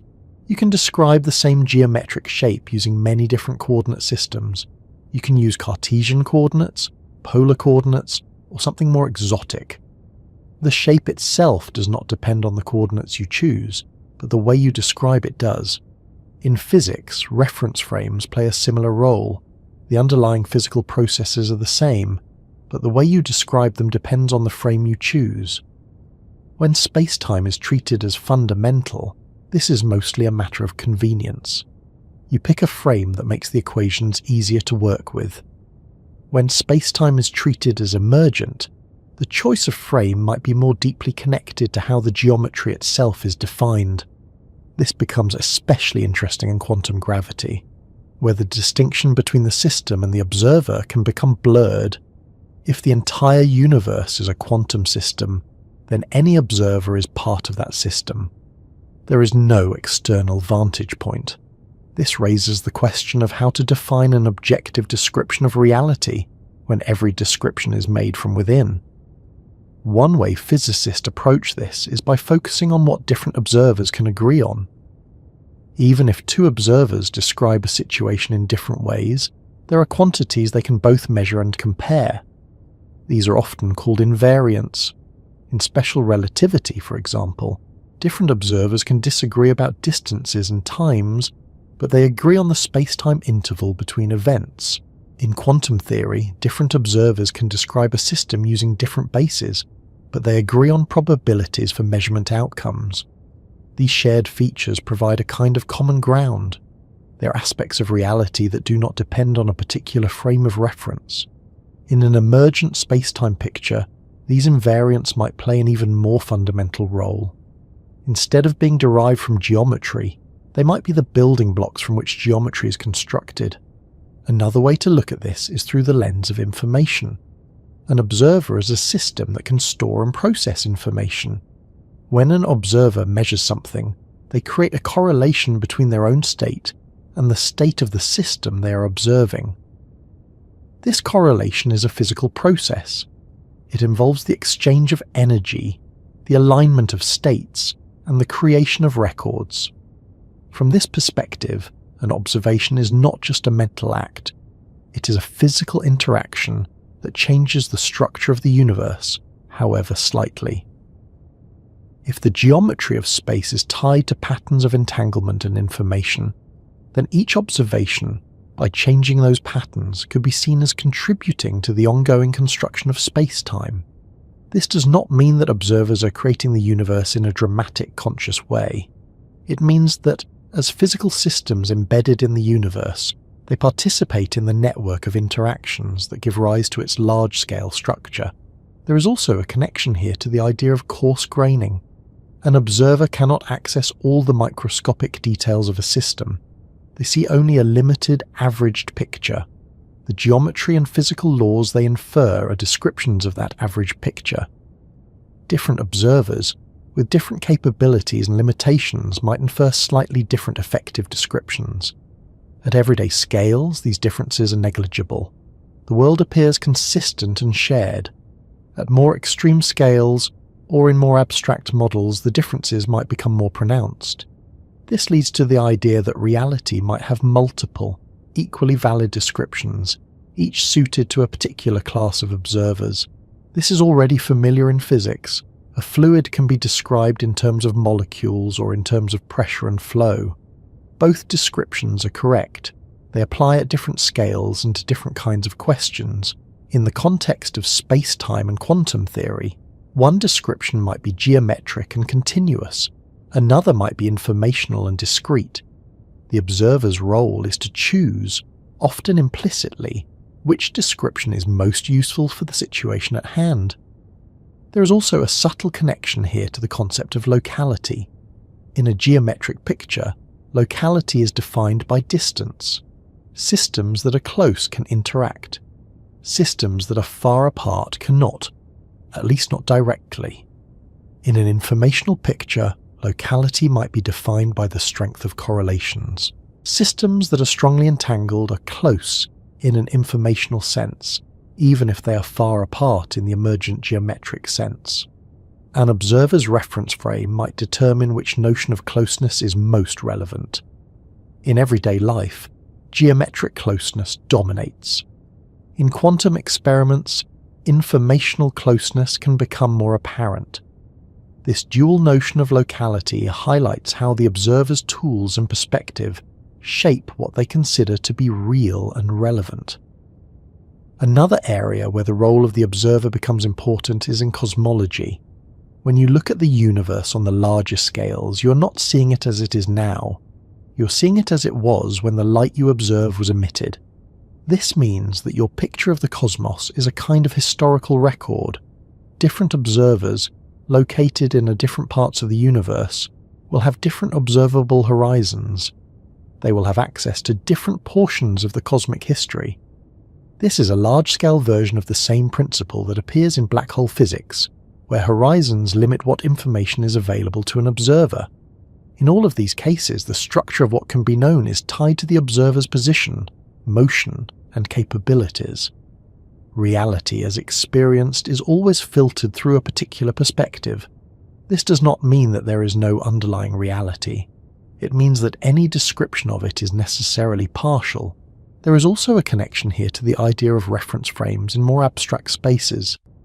In quantum theory, the state of a system can be described in many different bases. Choosing a basis is a bit like choosing a coordinate system. It determines how you label the components of the state. Different choices of basis can make different features of the system more or less apparent. One basis might highlight position, another might highlight momentum, another might highlight energy. None of these bases is the true one. They are different ways of organizing the same underlying information. This flexibility is a reminder that the language you use to describe a system is part of the description. It shapes what you see and what you consider to be a basic feature. When this idea is extended to spacetime itself, it suggests that the familiar grid of coordinates we use to map the world might be one of many possible ways of organizing the underlying quantum information. There is also a philosophical resonance here. In everyday life, you often find that two people can have very different perspectives on the same situation, and both can be valid. They notice different details, they care about different outcomes. Their experiences shape their interpretations. Physics, in its own formal way, seems to be telling a similar story about the universe. There is a structure that exists independently of any particular observer, but the way that structure appears depends on how and where you look. This becomes especially clear in situations where observers move at high speeds or experience strong gravity. Their measurements of time and space differ in precise, predictable ways. Quantum theory adds another layer, where the very act of looking changes what you see. In an emergent spacetime picture, these features are not just quirks of our measurement tools. They are clues about how the large-scale world is built from deeper relationships. The observer is not outside the system, looking in. The observer is part of the system, contributing to the web of interactions that gives rise to the system's structure.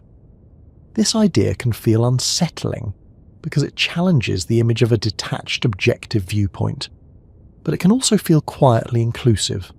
It suggests that every act of observation, every measurement, every interaction is part of the universe's ongoing story. There is no single, final perspective from which everything can be seen at once. There are only many overlapping perspectives, each revealing a different aspect of the same underlying reality.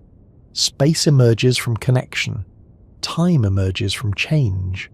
Gravity emerges from entropy. Geometry emerges from quantum states. And now, the way all of these things appear is shaped by the perspective of the observer. The picture that forms is not of a universe that simply exists as a fixed structure, waiting to be discovered, but of a universe that is, in some sense, continually being described and organized through the interactions of its own parts. This naturally leads to a question about what it means to live in such a world. If the universe is building itself moment by moment from relationships, correlations, and information, then what does it mean for something to have a place in that process? Imagine setting aside, just for a moment, every familiar marker you normally use to orient yourself. No up or down, no near or far, no before or after. What remains is not darkness or emptiness in the usual sense, but something more difficult to picture, a description of reality that does not rely on space as a container or time as a sequence. This is the kind of mental shift that comes into play when physicists talk about a universe that exists, at its deepest level, before spacetime itself takes shape. The phrase pre-spacetime can sound dramatic, as if it refers to a moment in the distant past, a time before the Big Bang. In many modern approaches, however, it does not mean earlier in a temporal sense, because time itself is part of what is being set aside. Instead, it refers to a layer of description that does not use space and time as fundamental ingredients at all. To understand why such an idea is even considered, it helps to recall the tension that runs through much of modern physics. On one side, you have general relativity, which describes gravity as the geometry of space-time. On the other side, you have quantum theory, which describes the world in terms of states, probabilities, and information.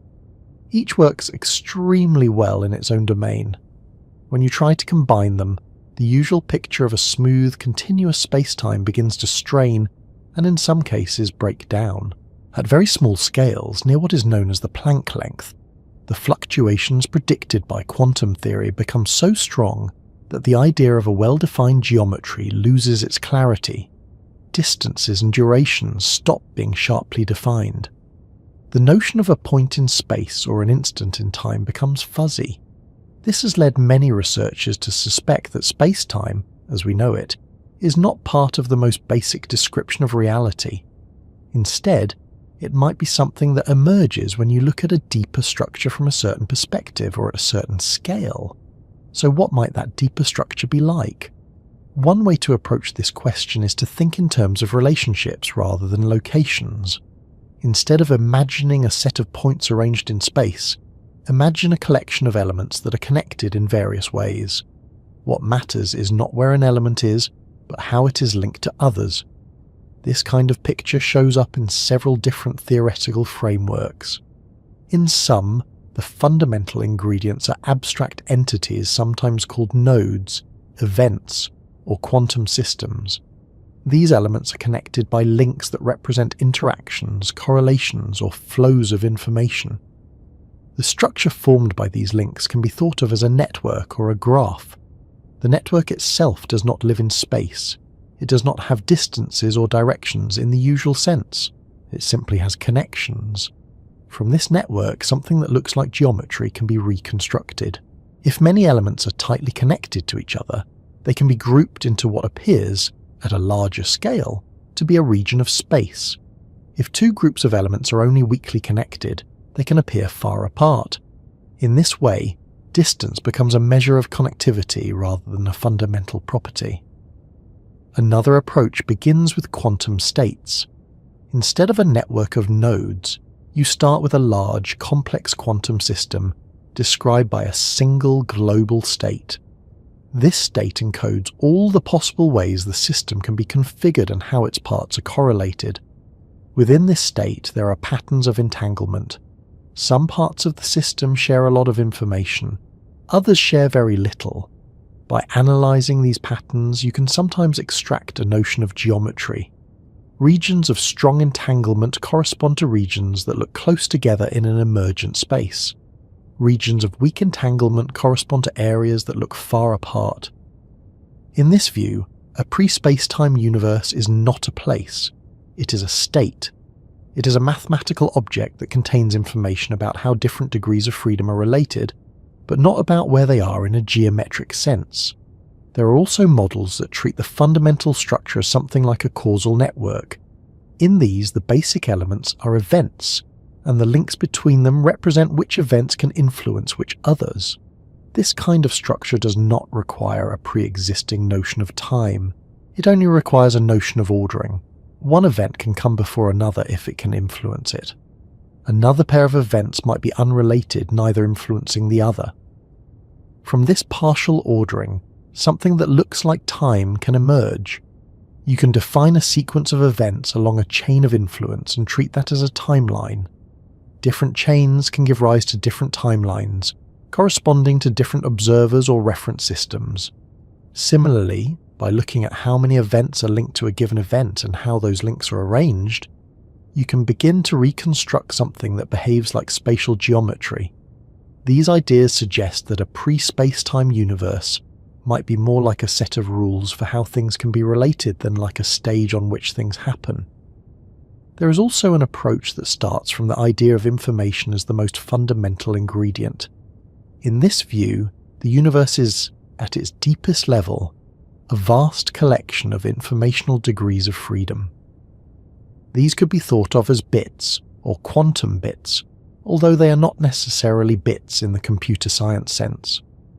What matters is that there are states, and there are rules for how those states can change and influence each other.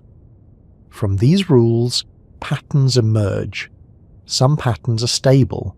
They persist over many interactions. These stable patterns can be interpreted as particles, fields, or even regions of space. In this informational picture, a pre-spacetime universe is one where the only things that exist are informational relationships. Space and time are ways of organizing those relationships into a form that makes sense at large scales. There is a subtle but important distinction here. This does not mean that space and time are illusions. They are real at the level at which we experience them. What it means is that they might not be the most basic layer of description. A helpful analogy can be found in how you might think about a city. At one level, a city is a set of streets, buildings, and physical locations. At another level, it is a network of social relationships, economic exchanges, and flows of information. The physical map of the city is one way of representing it. The social network is another. Neither is the whole story. Each highlights different aspects of the same underlying system. In a pre-spacetime view of the universe, the geometric map is like the street map of the city. The deeper, more fundamental description is like the social network. This analogy can only go so far, but it captures the idea that what looks like a three-dimensional world might be one way of representing a more abstract structure. Another feature that often appears in these models is discreteness. Instead of a smooth, continuous space, the fundamental structure might be made up of discrete elements like the pixels on a screen. At large scales, a screen looks smooth. You see images and colours. Up close, you see individual pixels. In a pre-spacetime universe, space might be like that. At everyday scales, it looks continuous. At the deepest level, it might be built from individual, discrete units of information or connection. This idea is attractive because it offers a way to avoid some of the infinities that appear when you try to describe a perfectly smooth space-time at arbitrarily small scales. However, it also raises new questions. What determines the size of these fundamental units? How do they combine to produce the smooth geometry we observe? What rules govern their interactions? These are active areas of research, and different theories propose different answers. Some approaches use mathematical structures known as spin networks or spin foams, where the fundamental elements are related to quantum properties of geometry itself. In these models, areas and volumes come in discrete chunks, rather than varying continuously. Others use ideas from computer science, treating the universe as something like a computational process, where the fundamental rules are about how bits of information are updated. Still others focus on algebraic structures, where the basic objects are not points or nodes, but abstract mathematical entities that encode relationships in a more general way. Despite their differences, these approaches share a common theme. They all move away from the idea that space and time are given from the start. They treat them as things to be explained, not things to be assumed. One of the challenges in thinking about a pre-spacetime universe is that our language is deeply tied to space and time. We talk about things being before or after, inside or outside, near or far. These words lose their usual meaning when the concepts they refer to are no longer fundamental. Physicists often have to rely on mathematical language to express these ideas precisely, because ordinary words can be misleading. Still, you can get a sense of what is being suggested by focusing on the idea of structure rather than location. The pre-spacetime universe is structured. It has rules. It has patterns. What it does not necessarily have is a geometric layout. There is also an interesting connection here to how you think about the origin of the universe. In the standard cosmological picture, you talk about the Big Bang as the beginning of space and time. In a pre-spacetime framework, the Big Bang might be better thought of as a transition, a change in the way the underlying structure is organized, from a phase where a geometric description does not make sense to a phase where it does. This is similar to how water can exist in different phases. At high temperatures, it is a gas. At lower temperatures, it is a liquid. The molecules are the same in both cases. What changes is the way they are arranged and how they move. In this analogy, spacetime is like the liquid phase. The pre-spacetime structure is like the gas phase. The transition between them is like a phase change. This perspective can help make sense of why the early universe appears so different from the universe we see today. The familiar rules of geometry and gravity might not have applied in the same way at very early stages. Another angle on this involves the idea of universality. In many physical systems, very different microscopic details can lead to the same large-scale behavior. For example, many different kinds of molecules can form a liquid that flows in similar ways. If space-time is an emergent phenomenon, it might be universal in this sense. Many different underlying structures could give rise to similar geometric behavior at large scales. This would mean that to some extent the details of the pre-spacetime universe might be hidden from us.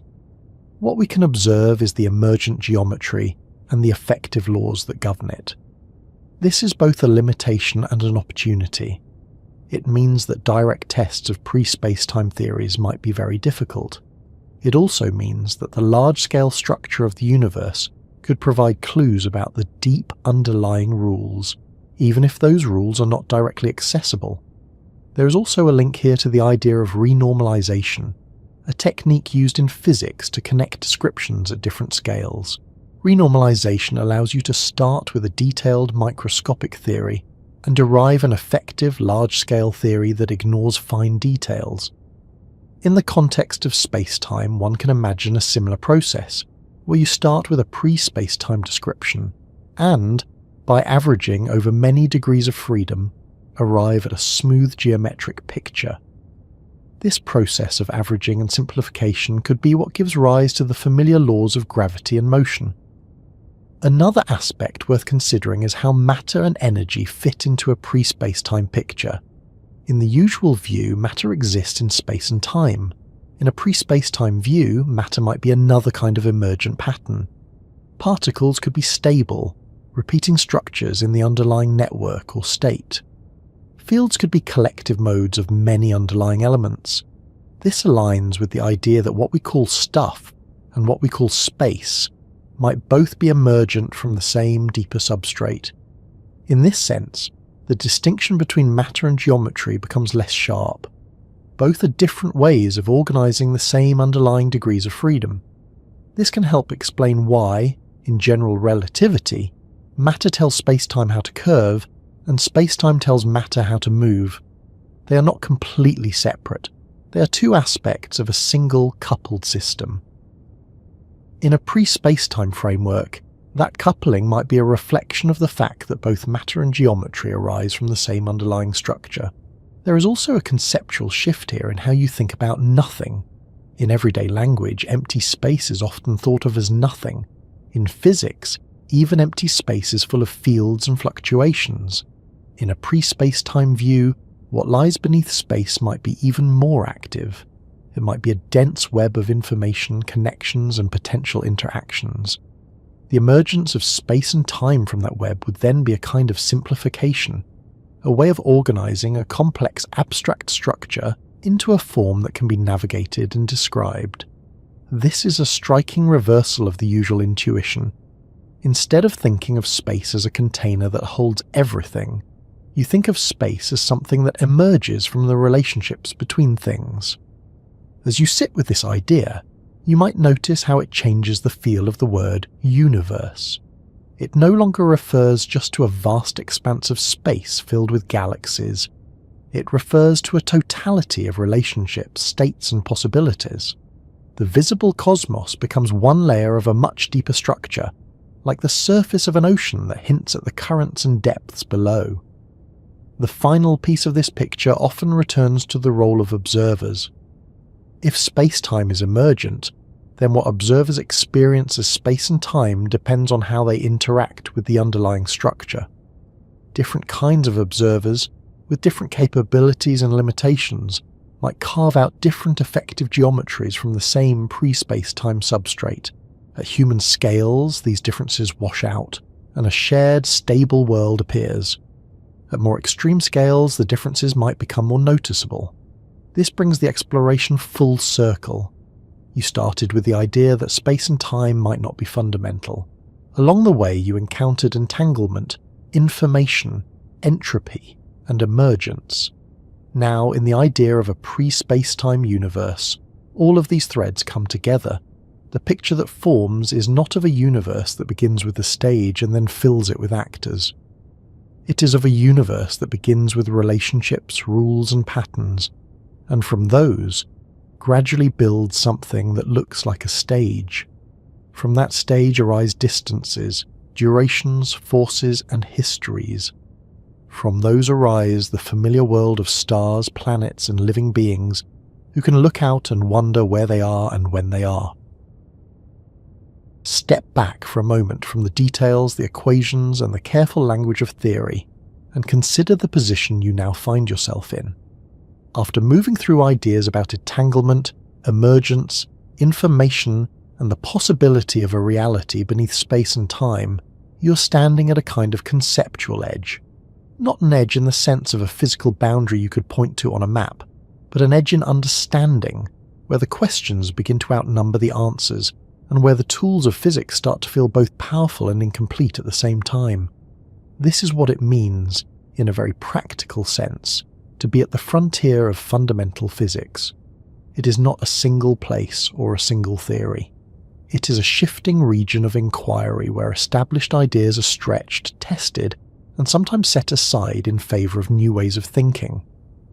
One of the defining features of this frontier is that it is shaped as much by what we do not know as by what we do. The history of physics is often told as a series of triumphs, moments when a new equation suddenly makes sense of a wide range of phenomena. Newton's laws, Maxwell's equations, Einstein's relativity, and the framework of quantum mechanics all fall into this category. But between these moments of clarity, there are long periods of uncertainty, where researchers explore many different paths without knowing which, if any, will lead to a lasting understanding. The current situation with space-time, gravity, and quantum theory fits squarely into this pattern. On one hand, general relativity and quantum mechanics are both extraordinarily successful within their own domains. On the other hand, they resist being combined into a single, coherent framework. This resistance is not a minor technical problem. It points to a deeper mismatch in how each theory describes the world. General relativity treats space-time as a smooth, continuous structure that can be curved and shaped by energy and matter. Quantum theory treats physical systems as collections of states and probabilities, where uncertainty and discreteness play a central role. When you try to apply quantum ideas to space-time itself, or geometric ideas to quantum states at the smallest scales, the usual concepts begin to blur. Distances become uncertain, times lose their sharpness. The idea of a well-defined point in space or moment in time becomes difficult to maintain. The frontier, then, is not just about finding the right mathematical formula, it is about finding the right way to talk about reality. One of the challenges at this edge is deciding which concepts are fundamental and which are emergent. Throughout this exploration, you've seen how space, time, geometry, gravity, and even the idea of a particle can be reinterpreted as large-scale features of a deeper, more abstract structure. This kind of shift is not unprecedented in science. Temperature, for example, feels like a basic property. You experience it directly as hot or cold.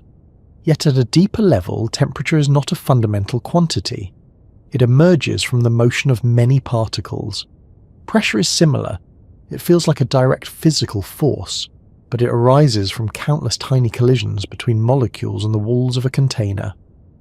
If these familiar, everyday properties can be emergent, it becomes less surprising to consider that space and time might be emergent as well. What makes the current situation more challenging is that we do not yet have a clear picture of what they might be emerging from. Different approaches to fundamental physics propose different answers. Some focus on quantum information and entanglement. Some focus on networks of discrete elements. Some focus on algebraic structures or computational processes.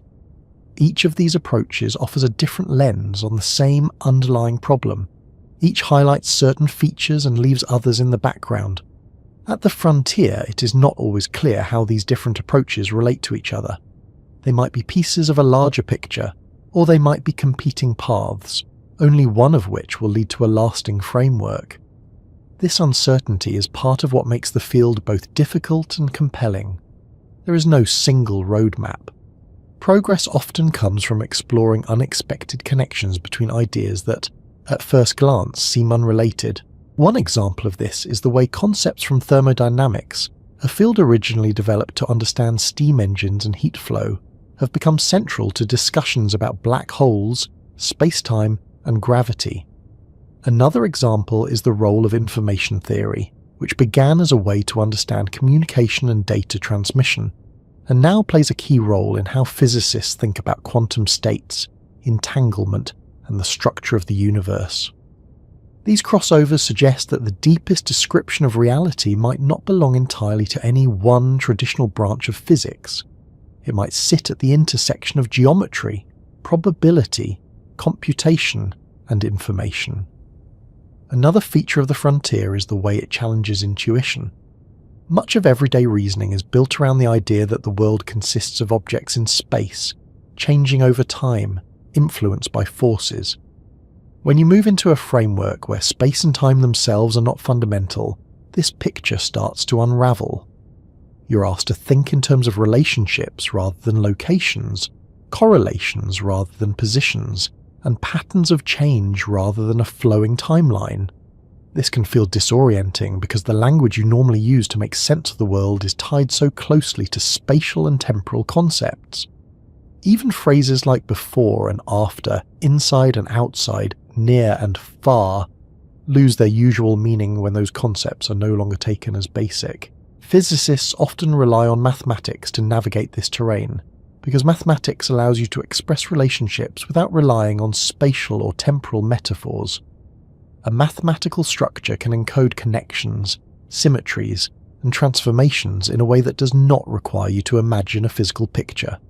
Still, even with mathematics, interpretation remains a challenge. Two different mathematical frameworks can sometimes describe the same physical phenomena in very different ways. Deciding which description is more fundamental, or whether they are simply two perspectives on the same underlying reality, is not always straightforward.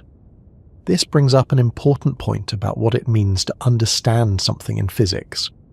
Understanding is not just about having a set of equations that work, it is also about having a conceptual picture that helps you see how different pieces fit together. At the frontier, those conceptual pictures are often provisional. They are tools for thinking rather than final answers. They help guide research, suggest new questions, and point toward possible experiments or calculations. One of the persistent questions at this edge is how, if spacetime is emergent, the familiar laws of physics arise so reliably. Why does the world, at human and astronomical scales, obey simple, elegant equations that treat space and time as smooth and continuous? The answer, if emergence is the right path, likely has to do with universality. In many complex systems, very different microscopic details can lead to the same large-scale behavior. For example, the flow of water can be described by the same equations whether the water is made of one type of molecule or another. If space-time and gravity are emergent, then the smooth, geometric behavior described by general relativity might be a universal feature of a wide range of underlying structures. Many different microscopic realities could give rise to the same macroscopic geometry. This would explain why it is so hard to probe the deepest layer directly. The large-scale world might be insensitive to many of the details of the underlying structure, in the same way that the behaviour of a river does not depend on the exact shape of every individual water molecule. Another aspect of the frontier is the role of experiment and observation. The ideas you have been exploring about pre-spacetime structures and emergent geometry operate at scales that are far beyond the reach of current technology. The Planck scale, where these effects are expected to become most pronounced, is many orders of magnitude smaller than anything we can directly probe. This does not mean that the ideas are untestable. It means that tests are indirect. Physicists look for subtle signatures in cosmology, in the behaviour of black holes, in high-energy particle collisions, and in precision measurements of fundamental constants. They also use theoretical consistency as a guide. A proposed framework must reproduce the well-tested predictions of general relativity and quantum field theory in the regimes where those theories are known to work. It must not lead to contradictions or internal inconsistencies. This process can be slow and sometimes frustrating. It requires a balance between bold speculation and careful restraint. At the frontier, it is easy to be drawn to ideas that sound deep or elegant, but elegance alone is not enough. A theory has to be able to connect, at least in principle, to observation. This tension between imagination and evidence is a defining feature of fundamental physics. Without imagination, there is no progress. Without evidence, there is no anchor to reality. There is also a human side to this story that often goes unremarked. The frontier of physics is not just a set of abstract problems. It is a community of people, spread across the world, working in different traditions, with different intuitions and priorities. Some are drawn to mathematical beauty. Some are motivated by experimental challenges. Some are driven by philosophical questions about the nature of reality. These different motivations shape the kinds of questions that get asked, and the kinds of answers that are considered satisfying. This diversity can be a strength. It means that the same problem is approached from many angles, increasing the chance that a connection will be made that would otherwise be missed. At the same time, it can lead to debates and disagreements about what counts as progress. One group might see a new mathematical structure as a major breakthrough. Another might see it as interesting, but disconnected from physical reality. This kind of tension is part of the life of a field at the frontier. It reflects the fact that there is no clear, universally accepted path forward. Another feature of this edge is the way it blurs the line between physics and philosophy. Questions about whether space and time are fundamental, about the role of the observer, and about the nature of information have philosophical as well as scientific dimensions. In earlier periods of physics, such questions were often set aside as metaphysical. The focus was on calculating measurable quantities and making predictions. Today, as theories reach deeper into the structure of reality, these conceptual issues become harder to avoid. The way you interpret a mathematical framework can influence how you develop it and what kinds of extensions you consider. This does not mean that physics has become philosophy. It means that, at the deepest levels, the two are in conversation. Physics provides the formal tools and the connection to experiment. Philosophy provides a space to reflect on what the formalism might mean. Another question that often arises at this frontier is whether there is a final, ultimate description of reality waiting to be discovered, or whether the process of refinement and reinterpretation will continue indefinitely. Some physicists hope for a single, coherent framework that unifies all forces and all phenomena. Others suspect that any such framework will itself be an effective description, valid within a certain domain, but not the final word. The history of science offers examples in both directions. Newton's laws were once seen as the ultimate description of motion. They were later understood as an approximation within a broader framework. Quantum mechanics and relativity, in turn, might one day be seen as parts of an even larger picture. From this perspective, the idea of a final theory becomes less about reaching an endpoint and more about finding deeper and more unifying ways of describing the world. There is also a quiet, personal dimension to standing at this kind of frontier. When you think about the possibility that space and time, the the most basic features of experience might be emergent, it can change how you think about your own place in the universe. You're no longer just an object moving through a pre-existing stage. You're part of a network of interactions, correlations, and information flows that, at large scales, take on the form of a world with places and moments. This does not make your experience less real. It situates it within a larger, more intricate structure. The feeling of being here now becomes one layer of a much deeper story. A story about how complex patterns arise from simpler rules, and how those patterns, in turn, give rise to the experiences and questions that lead you to explore those rules in the first place. There is a kind of symmetry in that. The universe, through the medium of human curiosity, becomes aware of its own structure, at least in a limited way. As this exploration comes to a gentle pause, it is worth noticing that nothing has truly been concluded. There is no final answer to take away, no single equation that neatly wraps everything up. What there is instead is a landscape of ideas, connections, and open questions, a sense that the world might be deeper, more relational, and more subtle than the familiar picture of objects in space and time suggests. The frontier of fundamental physics is not a wall, it is a horizon. As you approach it, new questions come into view, and the ones behind you take on a different shape. The ideas you've encountered about entanglement, information, emergence, and the possibility of a reality beneath space-time are not endpoints. They are signposts, markers of where current understanding has reached and where it might go next. From here, the path does not lead in a single straight line. It branches into many directions, some mathematical, some experimental, some conceptual, and in that branching, there is a quiet continuity. The same curiosity that led people to wonder about the motion of the stars and the fall of an apple now leads them to wonder about the structure of reality itself. The scale of the questions has changed. The spirit of inquiry has not. So rather than closing with a conclusion, it feels more fitting to leave this as an open space, a moment of stillness at the edge of what is currently known, a place where the familiar ideas of space, time, and matter fade into a more abstract landscape of relationships, patterns, and possibilities. And in that open space there remains the simple, persistent act of wondering, not as a step toward a final answer, but as a way of continuing the conversation between the universe and the minds that have grown within it.